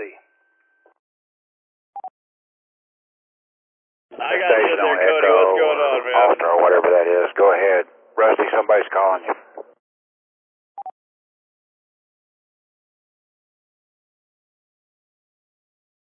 Hey, Rusty, I have arrived, and I am ready to expose this for being as rigged as always. Just got off of work, and just wanted to step in and say hi. I didn't get to check into the net last night because of work, gee thing. So just want to step in and let you know I'm here. Gonna expose this for being rigged like it always is. And can't wait to see everybody tomorrow. I'm gonna be there.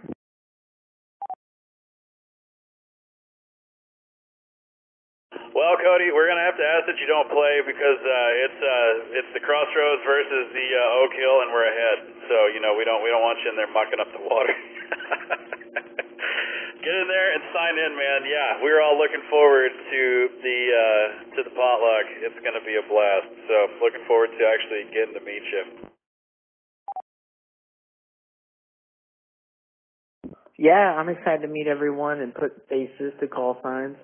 I actually have a club meeting here in Coppers Cove in the morning, and when that's over, I've got an hour to drive to Austin to join y'all for the potluck. so that's always fun.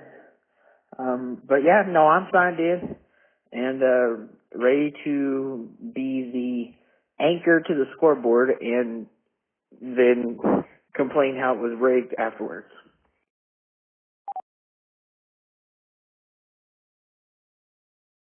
All right, just remember, the more you complain here, the more dirt's going to be on your fried chicken at the potluck. So, all right, well, let's get everybody into round number 4. Round number 4 is about the British invasion.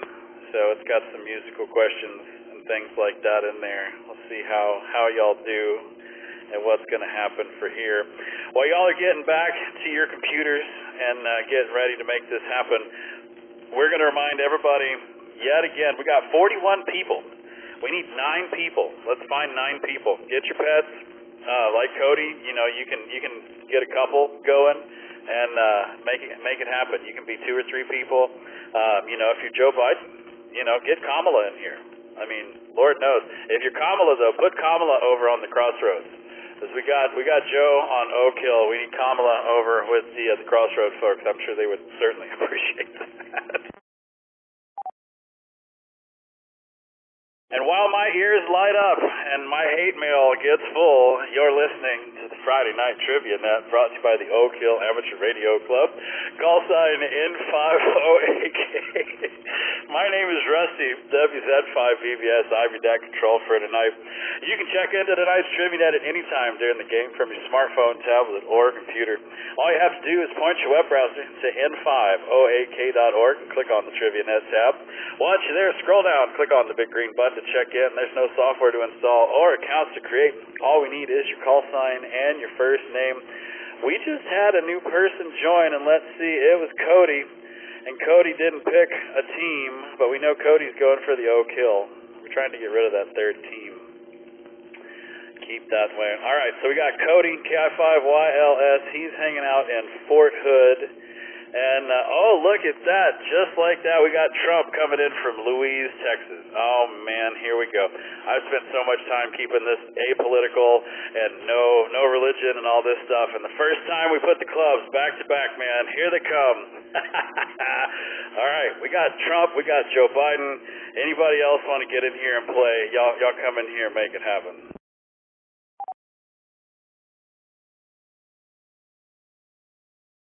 So let's see how y'all do with the British invasion. Question number 1. What was the first Beatles song to hit number 1 on the U.S. Billboard charts?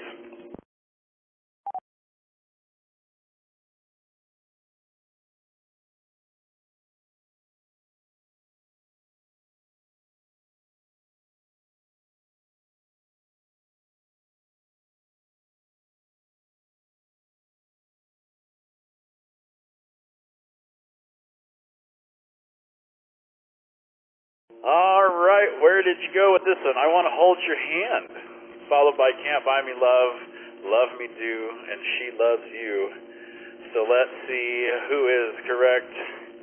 I Want to Hold Your Hand, man. Half of y'all got that right. Well, we're starting this out on a good one. On January 18th, 1964, I Want to Hold Your Hand debuted on Billboard Hot 100 single chart at number 45. When it hit number 1 on February 1st, it stayed at the top for 7 weeks. The Beatles had a total of 6 number 1 songs in 1964. Question number 2. Who was a member of both Cream and the Yardbirds?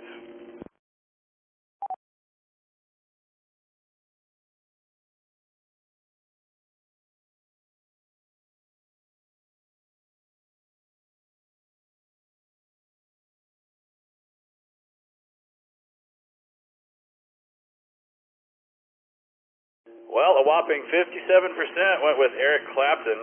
We got a tie for Jeff Beck and Jimmy Page, and then Ginger Baker coming in fourth. So who was a member of both Cream and the Yardbirds? 57% of you are correct. Eric Clapton is the only one of these 4 that was a member of both groups. Rock trio Cream consisted of Eric Clapton, Ginger Baker, and Jack Bruce. Jeff Beck, Jimmy Page, and Eric Clapton all played guitar for the Yardbirds at various points. So there you have it, man. looking like this one's a better ground for the clubs. Let's see, question number 3. Which of these songs by Manchester Bed Herman's Hermit was the first to top the charts in the U.S.?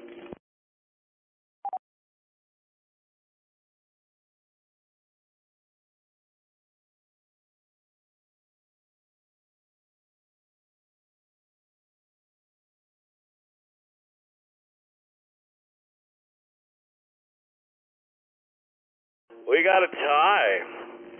It's either Mrs. Brown, You've Got a Lovely Daughter, or I'm Into Something Good, which is pretty much the same thing. And then we've got I'm Henry VIII, I Am, and Can't You Hear My Heartbeat. So what did the Herman Hermits, what did they sing? Mrs. Brown, You've Got a Lovely Daughter. It reached the number 2 spot in January 1965, but just 2 months later, Mrs. Brown, You've Got a Lovely Daughter hit number 1. We also have a fun fact. Both Herman's Hermits' U.S. number 1 hit were not released in the UK. So they were a U.S. only thing. Question number 4. With a music career spanning 6 decades, who started off in 1962 busking with a harmonica?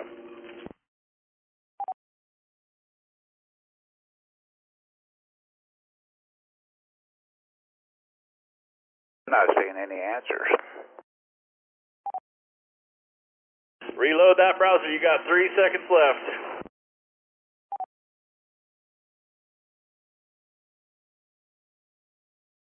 So let's see, Roger Daltrey coming in first, Rod Stewart coming in second, and a tie for Ozzy Osbourne and Robert Plant. So who started out with the harmonica back in 1962? The correct answer is Rod Stewart. As of 2022, Rod Stewart has sold over 250 million records worldwide. In 1962, he took up with a harmonica, and the following year he joined the Dimensions as a harmonica player and vocalist. He was also part of the Jeff Beck group and Faces before becoming a household name as a solo artist. Question number 5, and halfway through round number 4. What swinging 60s songstress sang the hit, I Only Want to Be With You?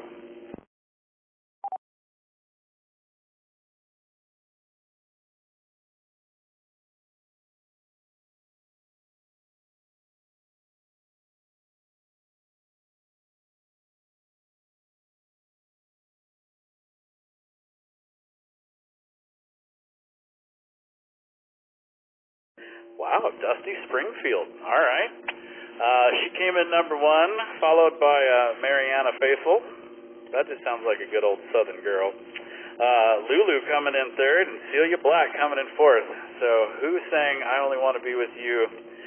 It was Dusty Springfield.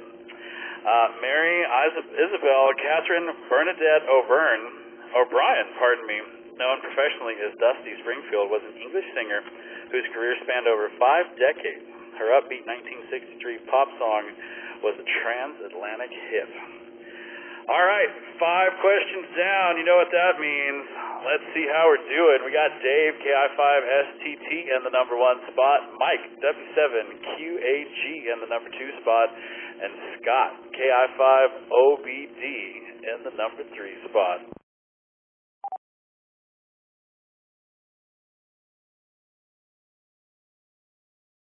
So y'all lick your wounds and tell me how bad the game is rigged, and while you're doing that, I'm going to let everybody out there know you're listening to the Friday Night Trivia Net, brought to you by the Oak Hill Amateur Radio Club.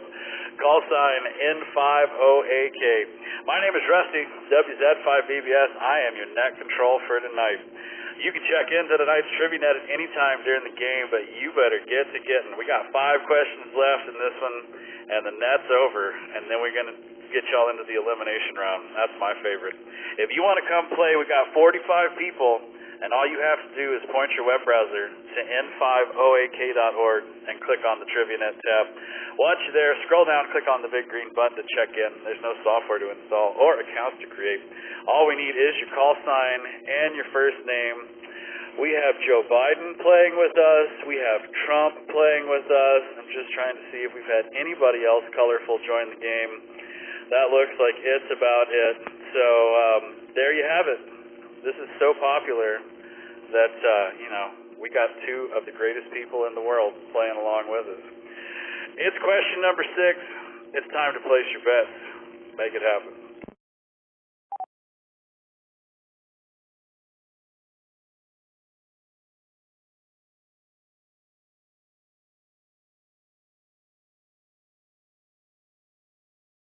Yeah, there you go. Good old Mattress Mac in here. Why not? Make it happen. Which of these British artists did not land in Billboard's top 10 singles of the year in 1965?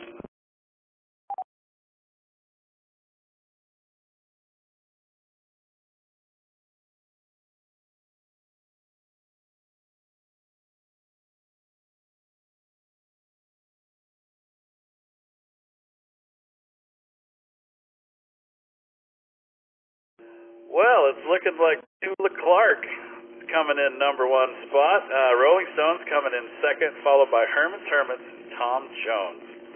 So which of these British artists did not land in Billboard's top 10 singles of the year in 1965? The correct answer is Tom Jones.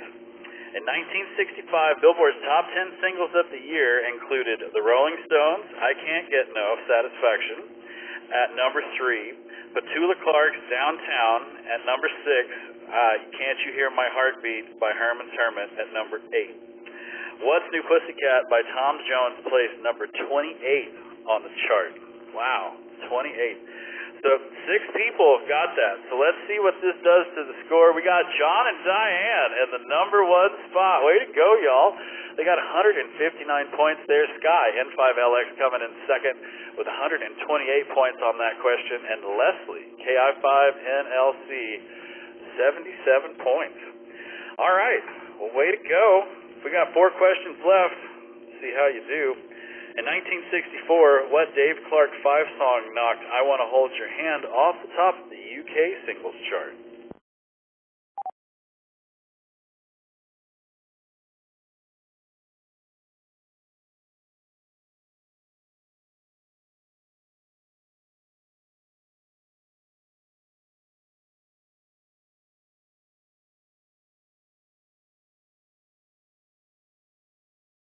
Right, I think because we have a former president and a current president, we're going to have to classify all the records and seal them. So tonight's game will not count, and no one will ever know the winner. How about that? Or we could fight about it until next Friday, and then we'll do it. Either way, sounds like a bunch of joy. Let's see where y'all went with this. You're tied with Any Way You Want It, and Can't You See That She's Mine for first and second. Glad All Over came in third, and Bits and Pieces number 4.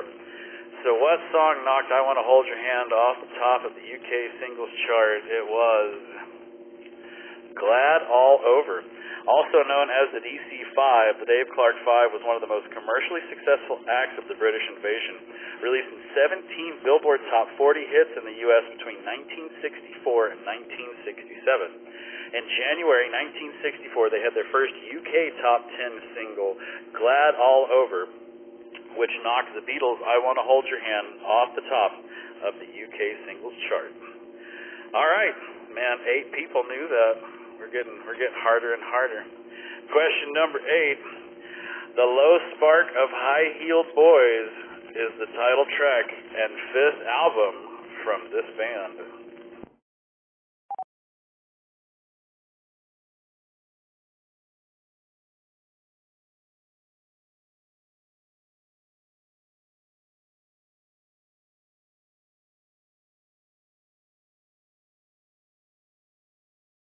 So I had to read this question several times because I was just like, really?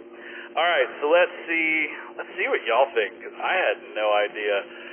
Traffic is the number 1 spot. We got Manfred Mann and the Zombies for second and third, and the Trogs coming in number 4. So the Low Spark of High-Heeled Boys is the title track and 5th album from Traffic. Released in 1971, it's the 5th studio album from the rock band Traffic, formed in 1967 by Steve Winwood, Jim Capaldi, Chris Wood, and Dave Mason. So congratulations to the 12 people that knew that, are drunk enough to push the right button. I would have gotten that one wrong, more than likely. Question number 9. Which of these rock and roll fusion songs was a Billboard hit for the Moody Blues?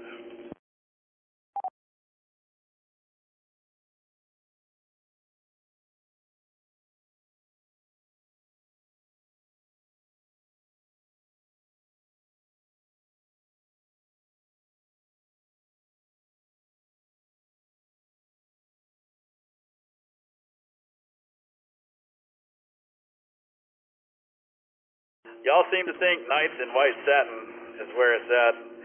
The Air That I Breathe coming in second, followed by A Winter Shade of Pale and Fanfare for the Common Man. So which of these was the Moody Blues hit? Yeah, it was Nights in White Satin. Written by Moody Blues lead singer Justin Hayward, Nights in White Satin was first released in 1967 and only reached number 103 on the U.S. charts. When it was re-released in 1972, it hit number 2. Oh man, it's the last question of round number 4. We're going to see how this whole Okies versus Roadies is going to happen. Let's see what it says. Which of these 1960-era British bands never disbanded and continues to record and perform?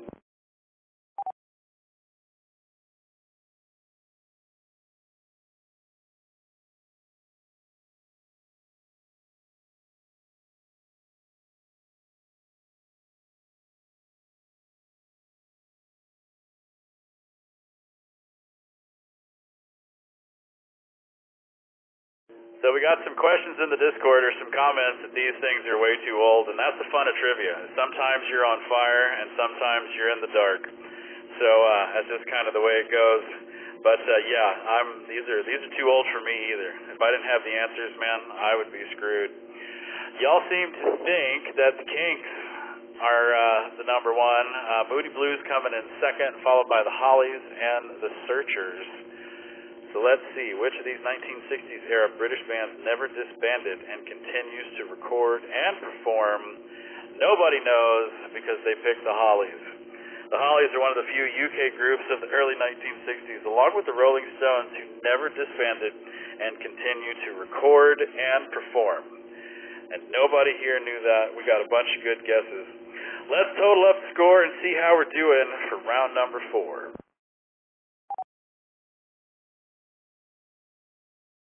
So check it out. We got Sky, N5LX, John and Diane, KE5RS, and Sammy, N5TXR, all in the top 3. Let's go chat with Sky, N5LX. Looks like you did pretty well on the British Invasion Ran, man. Congratulations. N5LX, it's because I'm older than you guys. I didn't do very well in the first half, but I bet all in. Then the second half, I knew them all pretty much. Well, hey, man, that's all that matters. Yeah, you got 579 points here. John and Diane, KE5RS, is in second place. They got 463 points. John and Diane, y'all are quite the duo for the British Invasion as well. Yeah, we were kind of second wind for the whole thing there, especially that game thing. I don't even remember what the name of it was. From the 80s, Street Fighter, I think it was from the 80s or the 90s era. We didn't get any of those and had no clue on where to even try to get educated on that. But when it came to the Eric Clapton was my first comeback. As soon as you had the option for Eric Clapton and the British bands, I started coming back. I can't believe, and then I betted all the points in that one on the one in question, and which we basically were about halfway up at that point, and that I still can't believe that we won that one. We were like 1 or 2 winners on that one, so that was amazing. Very fun night tonight. Back to you, KE5RS. Roger, man. Hey, real quick while I got you, are y'all coming out to the potluck tomorrow? That's the plan. After 2 is the ticket that I got, and I didn't even know that I was supposed to have the ticket ahead until I heard you say something tonight. So I got on there tonight and got the ticket and got it printed out here now. So we did the after 2. So our plan is to be there. KE5. Fantastic. Yeah. No, I think the thought of the rain might have scared some people away, so they still might have some, at the gate, but it's always better to have it in hand. Well, let's go chat with Sammy, N5TXR in the number 3 spot. Quite the British invasion fan. What's going on over there, Sammy? Well, I don't know what happened. I never encountered that where everything was on the screen except for the answers. And then I quick-clicked one. But I should have done better. I couldn't answer one. I don't know, with the Tom Jones one, I knew that was Tom Jones, but I couldn't answer it either, so I don't know what was going on. But it's all back now.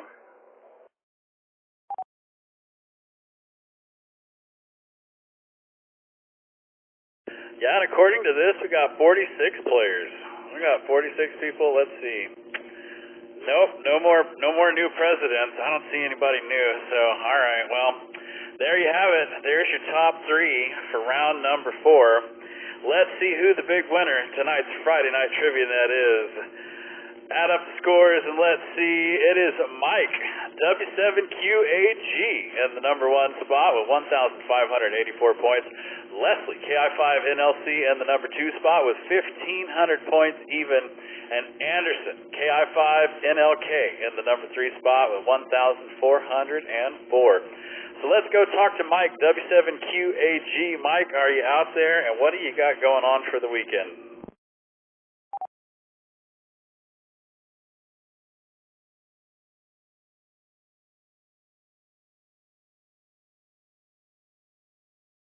Looks like Mike is receive only tonight, but congratulations, Mike, for winning the Friday Night Trivia.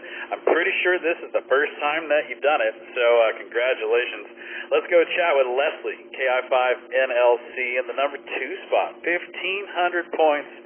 What are you and Leonard doing this weekend? Hopefully you're going to come see us at the potluck. We have some family in town. We're going to be doing that. I don't think we're going to make it out. We did talk about it, but I don't think it's going to happen for us this weekend. So, yeah. Besides that, nothing really. Chores, normal stuff. Our weekends have been pretty boring lately. Roger. I think I remember you saying that last weekend. Y'all were going to have some family. Well, y'all have fun. Have a good weekend. Go chat with Anderson, KI5NLK. Seems like a year or so since he's been on here.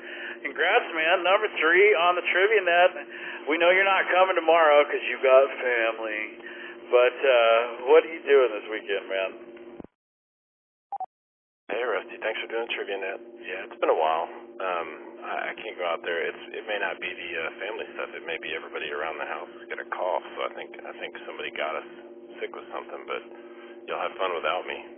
I have no idea, by the way, how I got 3rd because I don't think I got a single question right on the British one or the geography one or whatever it was. Lucky guesses, man. Lucky guesses count just as much as right answers. You know how that works. Well, all right, man. Well, I hope you don't feel too bad. And send my love to the family. Y'all get to feeling better. Scott, KI5OBD, in the number 4 spot. Congratulations, sir. What you got going on for the weekend, man? Hey, Rusty. Thanks for running the net. This is so much fun. Thanks. We're going to see, we have tickets to see Steve Trevino at the Paramount tomorrow night. So looking forward to that. It's such a nice venue. It's a great venue. I've seen some really great performers there.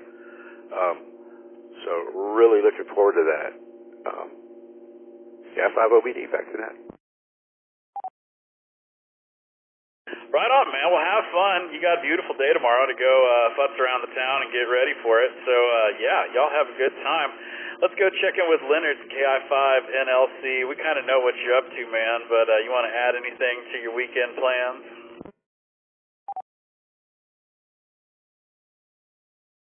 Yeah, no, I think Leslie got it all. Yeah, just hanging out with the family and then, yeah, hunker down, just new job still and just trying to get everything rolling with the house, KF5NL.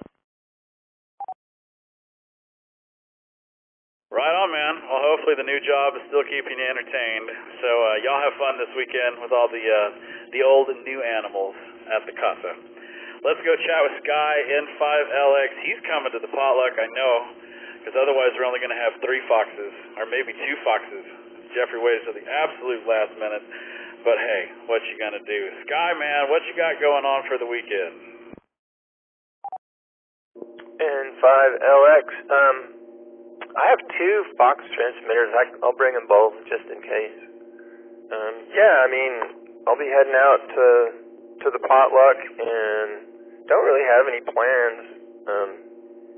I wrote a song earlier this week, so maybe I'll work on that. But anyway, looking forward to the potluck and meeting more of the club members.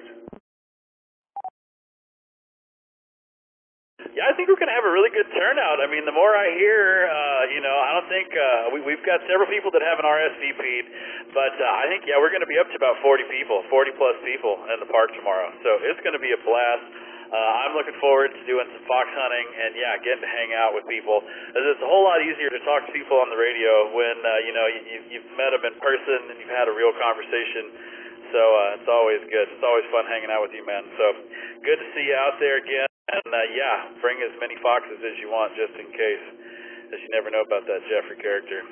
Let's go talk to Ashley, KI5MVF. Speaking of not knowing about that Jeffrey character, what are you doing this weekend, Ashley? We know we're going to get to see you a little bit on Saturday. Yes, we will be there. Alex and I, Jeffrey and I, we will be there. Maybe fox, maybe no fox. We'll have to wait and see. Jeffrey is a master procrastinator. I'm honestly impressed that he was working on it tonight and didn't just save it till tomorrow morning. Aside from that, I know he'll be at UT working on the repeater up there on Sunday. We follow MotoGP as well as F1, and the title decider final race is this weekend. So we're excited for that, but I think that's about all we got going on. Yeah, we got maintenance on the 775 on Sunday. So tell me, were you happy with the winner of F1 in Mexico? That was a good race, wasn't it?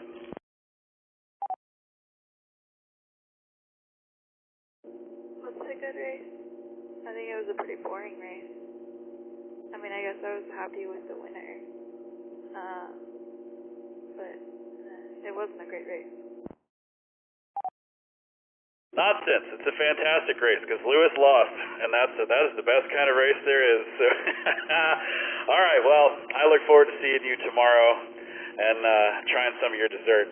Sounds yummy. Chels is coming in 8. We don't know if Chels is receive only or not, so let's go see if she wants to say hi and tell us what she's up to for the weekend.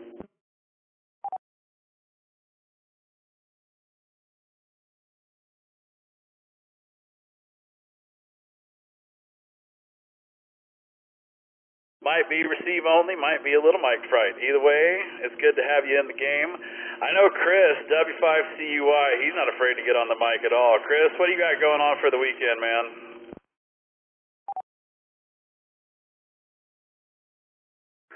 Well, good evening, Rusty. Thanks for another fun Trivia Net. I'm still trying to figure out which is more fun, the Trivia Net or the Discord. I don't know, trash talking in there is kind of fun here lately. We just got some stuff going on around here, trying to stay close to the house this weekend and catch up on some things. We'll catch y'all next week. W5CUY. Yeah, Roger, man. Yeah, the FCC cannot dictate what we can and can't say at the Discord. That's just the moderators that get upset. So, yeah, man. No, the Discord's a whole lot of fun. And one of these days, speaking of, they're going to get this thing working for my laptop again. And it's got 3 updates. It's upgraded 3 times, and all 3 of them are died. So maybe I'll have to upgrade my Mac. You never know. Well, all right, man. Have a good weekend. We got Trina rounding out the top 10 spot for the Friday night trivia net. And she's probably not going to want to come in and say, but I bet we could bend Doug's ear. KG5UNK, y'all coming out to the potluck tonight? How y'all feeling over there?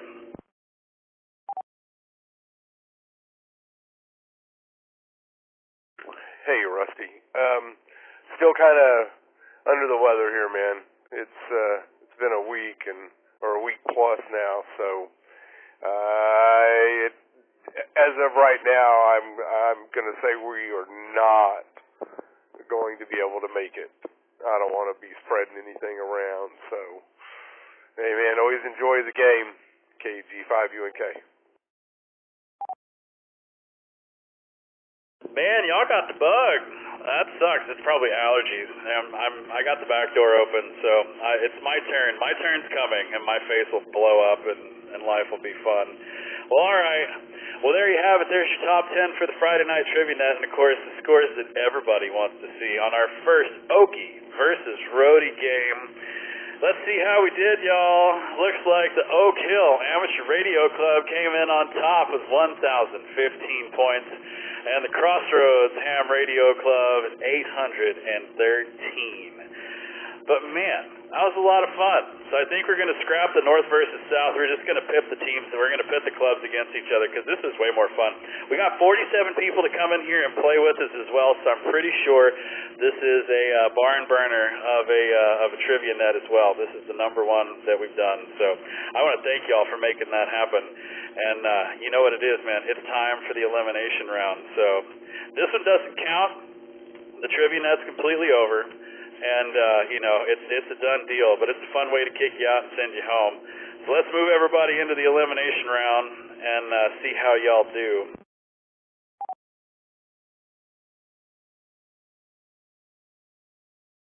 And for the new people out there, you don't have to be quick on this one. You're not going to get individual points. It's either right or wrong. So the big thing is to take your time and get it right. We got 10 questions. You got 15 seconds, just like you had before. And they've been kind of hard. We only made it to the first 3 questions the last couple of weeks. So I'm trying to make them easier, but it's not so easy on me anymore. So let's fire up the elimination round and see who's the first that we got to send home. Here we go. Question number 1. How many gallons are in a standard U.S. beer barrel?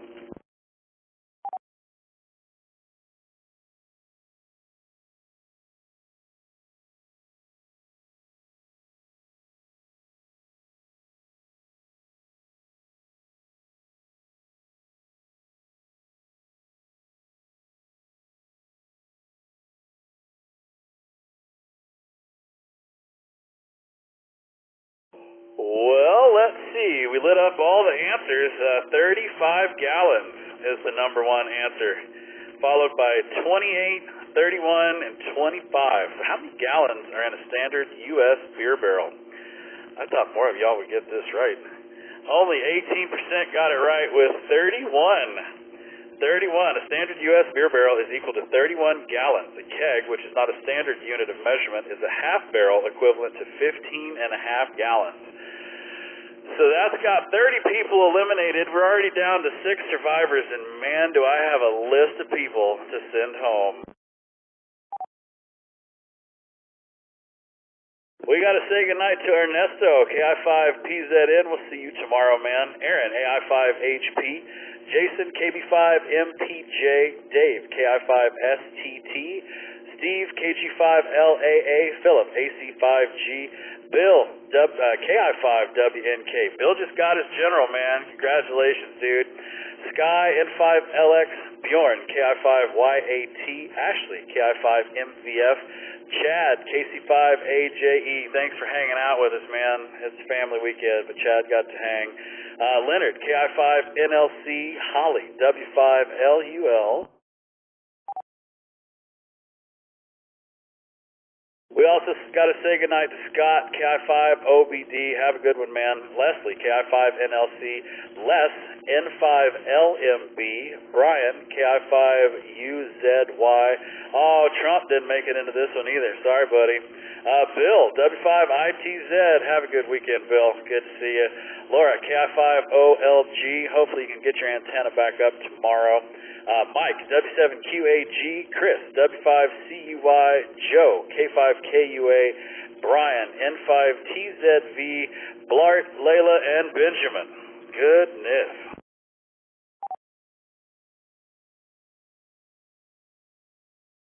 So, we're down to 6 people on your screen. Let's see how they do with question number 2. Which of these nationwide cable news channels premiered first in the United States?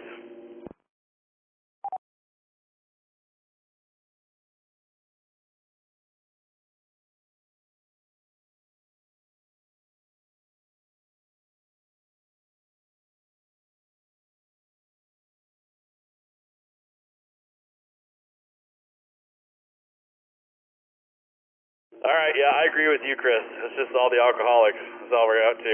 All right, so let's see where we went on this one. Headline news. We got a tie for MSNBC and the Financial News Network. Nobody picked on old Fox News. Trump wasn't even here to make it happen. So let's see. What is the correct answer? The Financial News Network. And that means that Thomas, KI5OMW, is the winner of tonight's elimination round. We got to say goodnight to Trina. We got to say goodnight to Steven, KI5WLF, Robert, KB5PBM, Carby B, and Chad. So way to go, Thomas, KI5OMW, the winner of tonight's elimination round.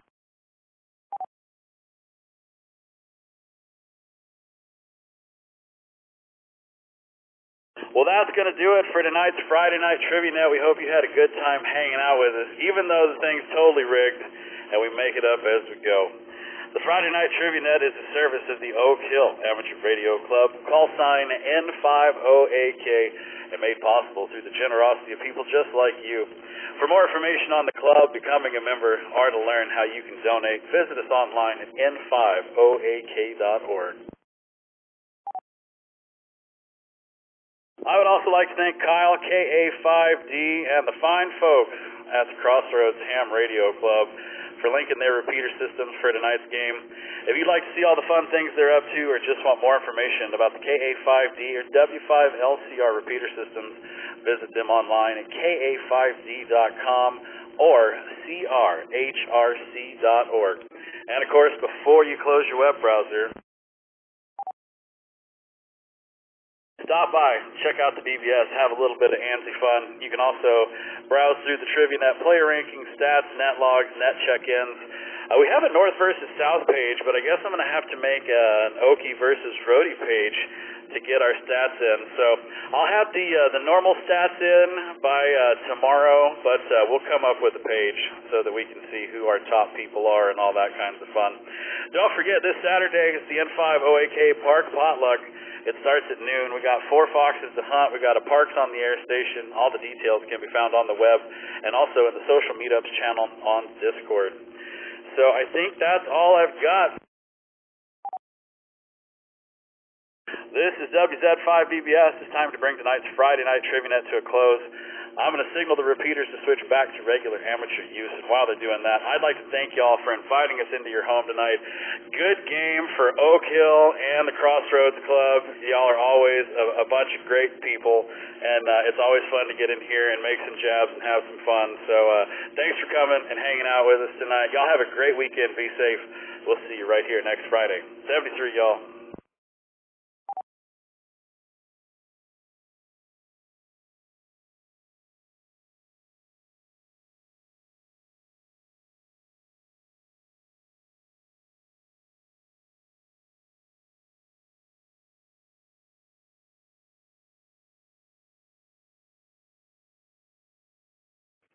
KI5YLS.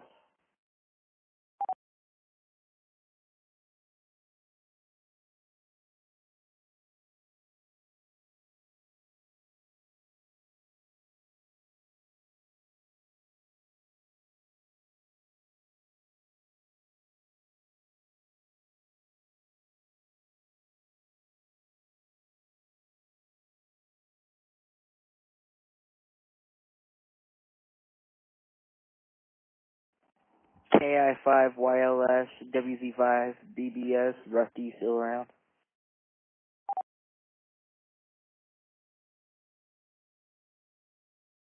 Yes, sir. Now that the trivia is over, I think this is that moment where I hop on the air and complain about it being all rigged, just like the presidential election of last time.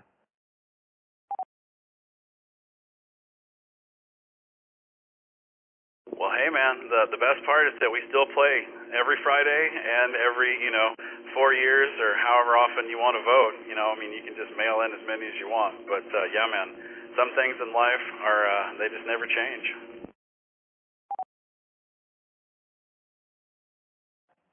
Yeah, it really set in stone that this is rigged to win that question about the Hollies. Because if I'm not mistaken, one of the Hollies died, and another one of the members left for another band, if I'm not mistaken.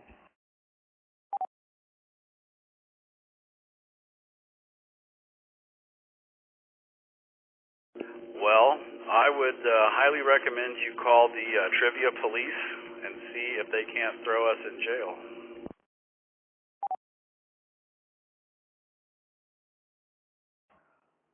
Only if you're facing life.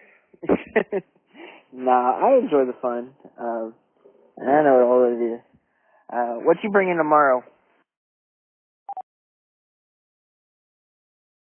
I'm making a stop by Krispy Kreme Donuts, man. So we got some sweets. I think Ernesto's bringing some sweets as well.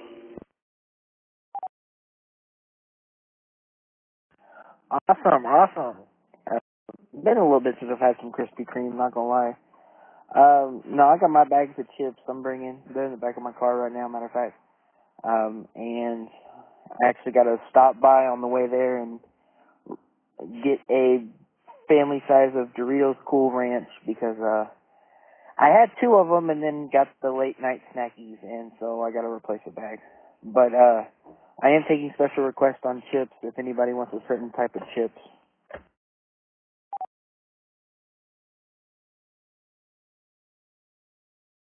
Well, if you look on the sign-up sheet, I changed it to rigged. I want rigged chips. So you need to bring just an empty bag. How about that?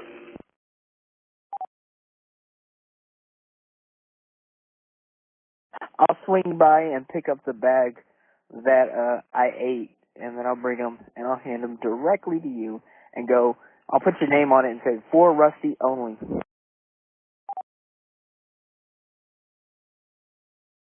Perfect. So you going to come out and do some fox hunting as well, or does that interest you at all?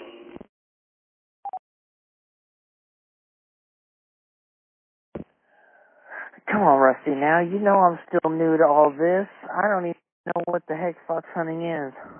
But, I mean, I guess this tomorrow would be a good time to learn. I mean, I'm always down to learn new things.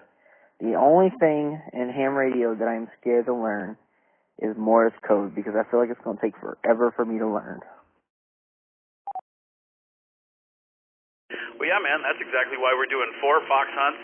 They're all learner, easy hunts for that exact reason. We're going to get everybody at the park and feed them, and then everybody's going to walk around and try to find the foxes. So we'll have people there that are really good at it that can help you and, walk around with you, or you can go try it yourself. But, yeah, man, that's the whole point, is to get out there and figure it out and see if it's something that you like. And if you do, cool. And if not, no biggie. I think everybody's got enough gear that they'll loan you, or, if you've got an HT, bring your HT with you for sure. And yeah, man, come hang out, see if you can find the foxes.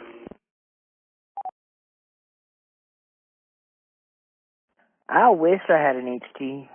That might be my next little spoil myself purchase that I get. Right now it's all been about my car that I just got, which y'all are gonna get to see for the first time tomorrow. I'm making sure she looks all purty and shiny, so she puts on a show when she arrives. But, yeah, no, I'm definitely going to, I'll be down to learn about it. The only reason I haven't shown any interest in it already is because, 1, I had no clue what it was, and 2, most of the fox hunts y'all do are up in Austin, and I barely have time to even drive down the street, let alone to Austin for a fox hunt.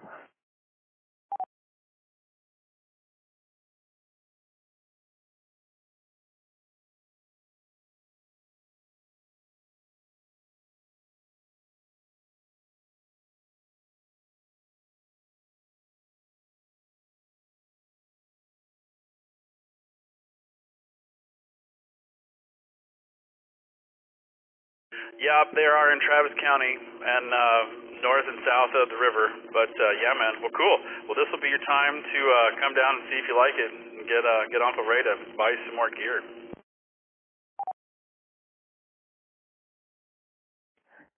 I think he said the deal was every time I upgraded my class, he would upgrade my equipment. So currently working on it. My biggest problem right now, or why I haven't studied, is because I just can't find the time.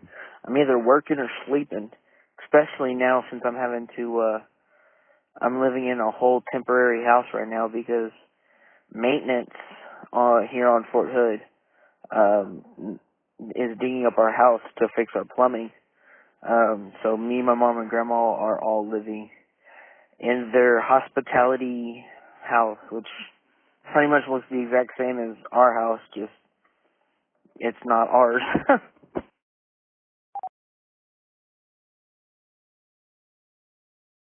Oh, that's a bummer, man. How long are you going to be in the hospitality house?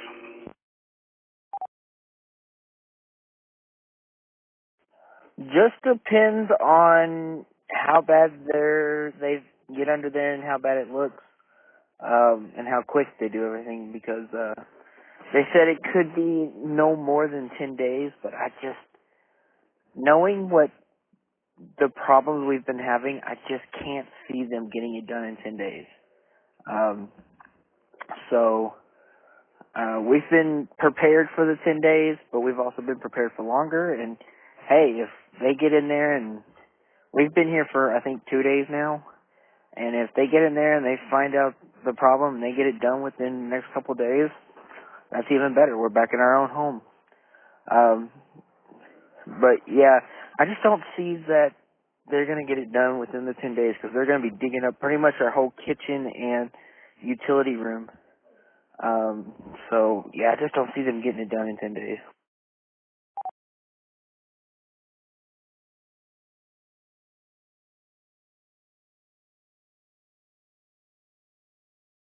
Right on, man. Well, I'm going to go make me a little snack, so I'm going to bounce. But I look forward to seeing you tomorrow, and you can tell me to my face that this is rigged. Have a good night, man. We'll holler at you later. WZ5BBS. Oh, trust me, I got the biggest, it's rigged comment. Just waiting for tomorrow. But yeah, no, can't wait to see y'all tomorrow. Get to finally, I say finally meet all y'all. I've met some of y'all through the field days and stuff like that, but finally get to meet y'all with my call sign. But yeah, I'm gonna.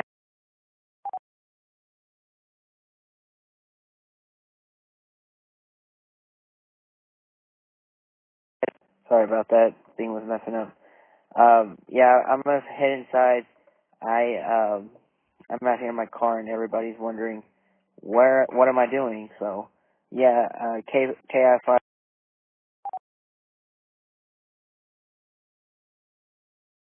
KI5 YLS and clear.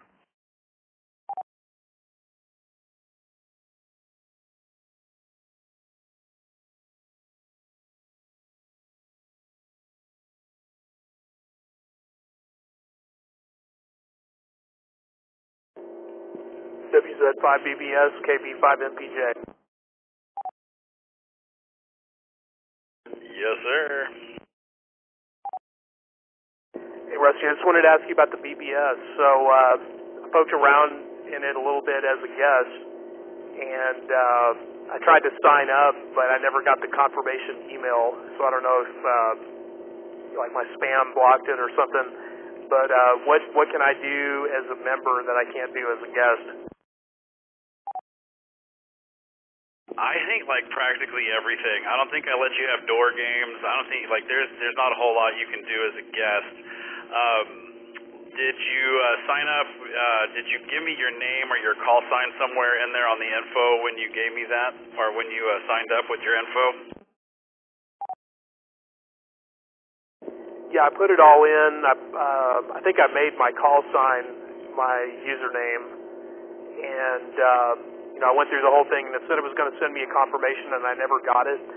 So I don't know if there's like a certain domain that I should whitelist or something, so that I'll get that email.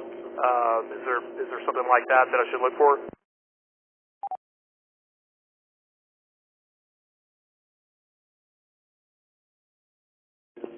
It should be.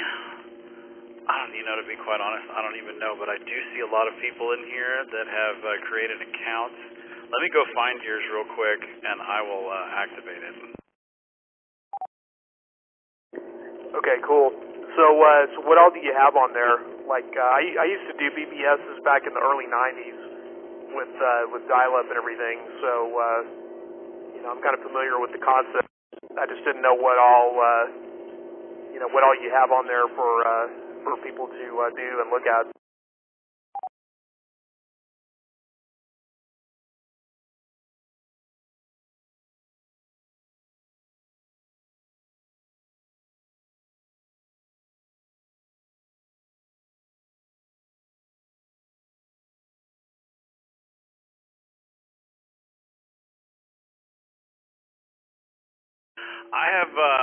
I think I've got about 75 games on there. I've got Legends of the Red Dragon, Baron's Realm Elite, Food Fight, Trade Wars. Man, I've got a bunch of stuff on there. So, yeah, I'm sitting here trying to find you.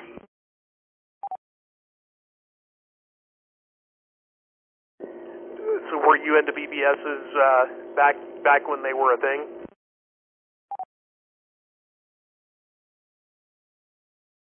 Oh yeah, I ran a BBS in high school.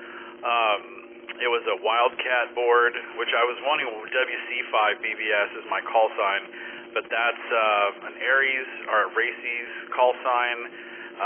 And so then what else did I wanted to, since I couldn't be that, then I wanted to be Whiskey Hotel just because I liked the way that sounded. But WH is a Hawaii only prefix, of course. And so then I was like, all right, well, what else do you want to do? So that's where WZ came in, because I was like, Whiskey Zulu, yeah, that sounds like Star Trek. That's awesome.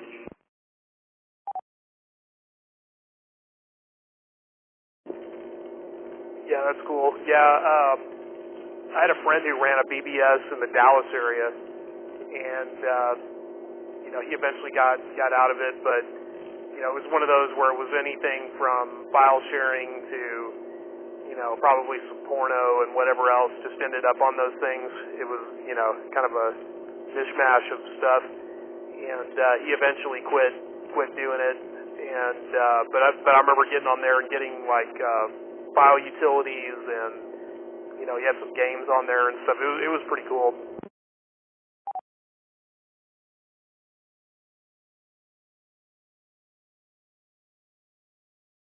Yeah, it got kind of crazy. We had okay, there you go. We had all kinds of stuff. We had message boards were really the big thing, and we would call out in the middle of the night. We had one call, I think, to California, and another call to Atlanta. We had two message boards that we would go in and get massive zip files. At our time, like, we could call California between like 3 and 4 in the morning, and we could call Atlanta between like 1 and 2 in the morning. We all had our set times, because you had to like take the BBS down to do it.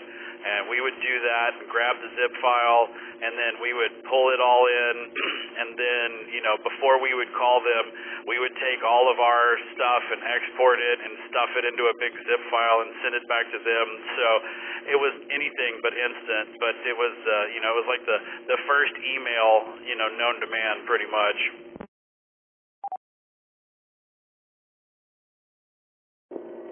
Yeah, that's cool. Yeah, well, if you can get my account activated, I'll check it out.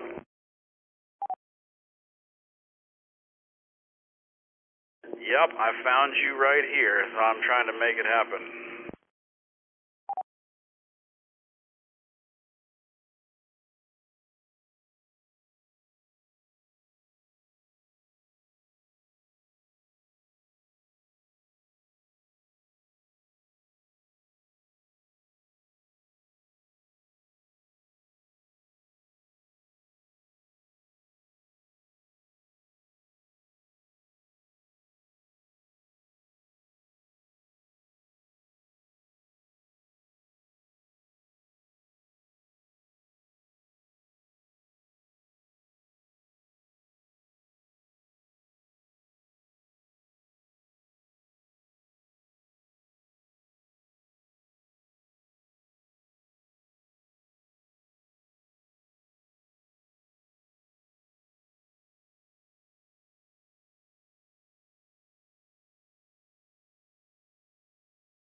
All right, Jason, try that again. It's been a while since I've done this.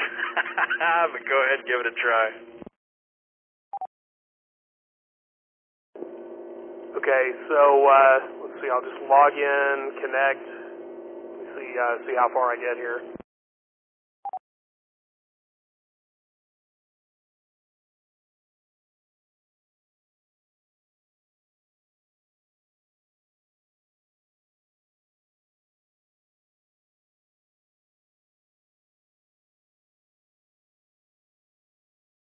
Okay, so I've got, let's see, welcome to the boot tube. I've got login, and username is my call sign. I'll have to guess. I'm not sure what I made my password. Let me see if I can figure it out.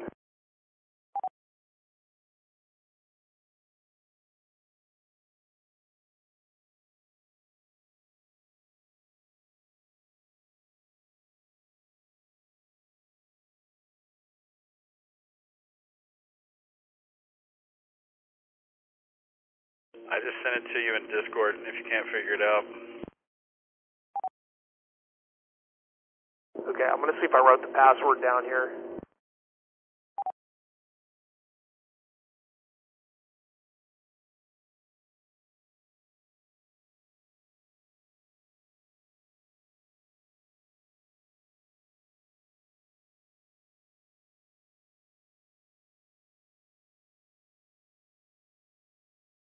Okay, it looks like I didn't. So if you've got a password for me, I guess go ahead and send it to me in Discord.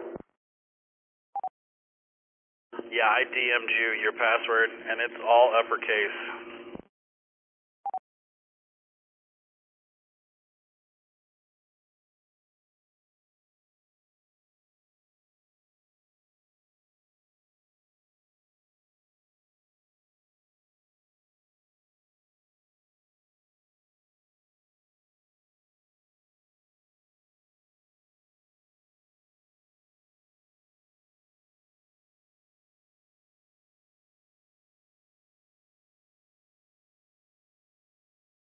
Okay, looks like I'm in because it's got me at League 10 member board. Hit a key. Yeah, you should be good. So keep going through there, and then the main menu will show you the door, but it should be a whole lot different than your guest experience.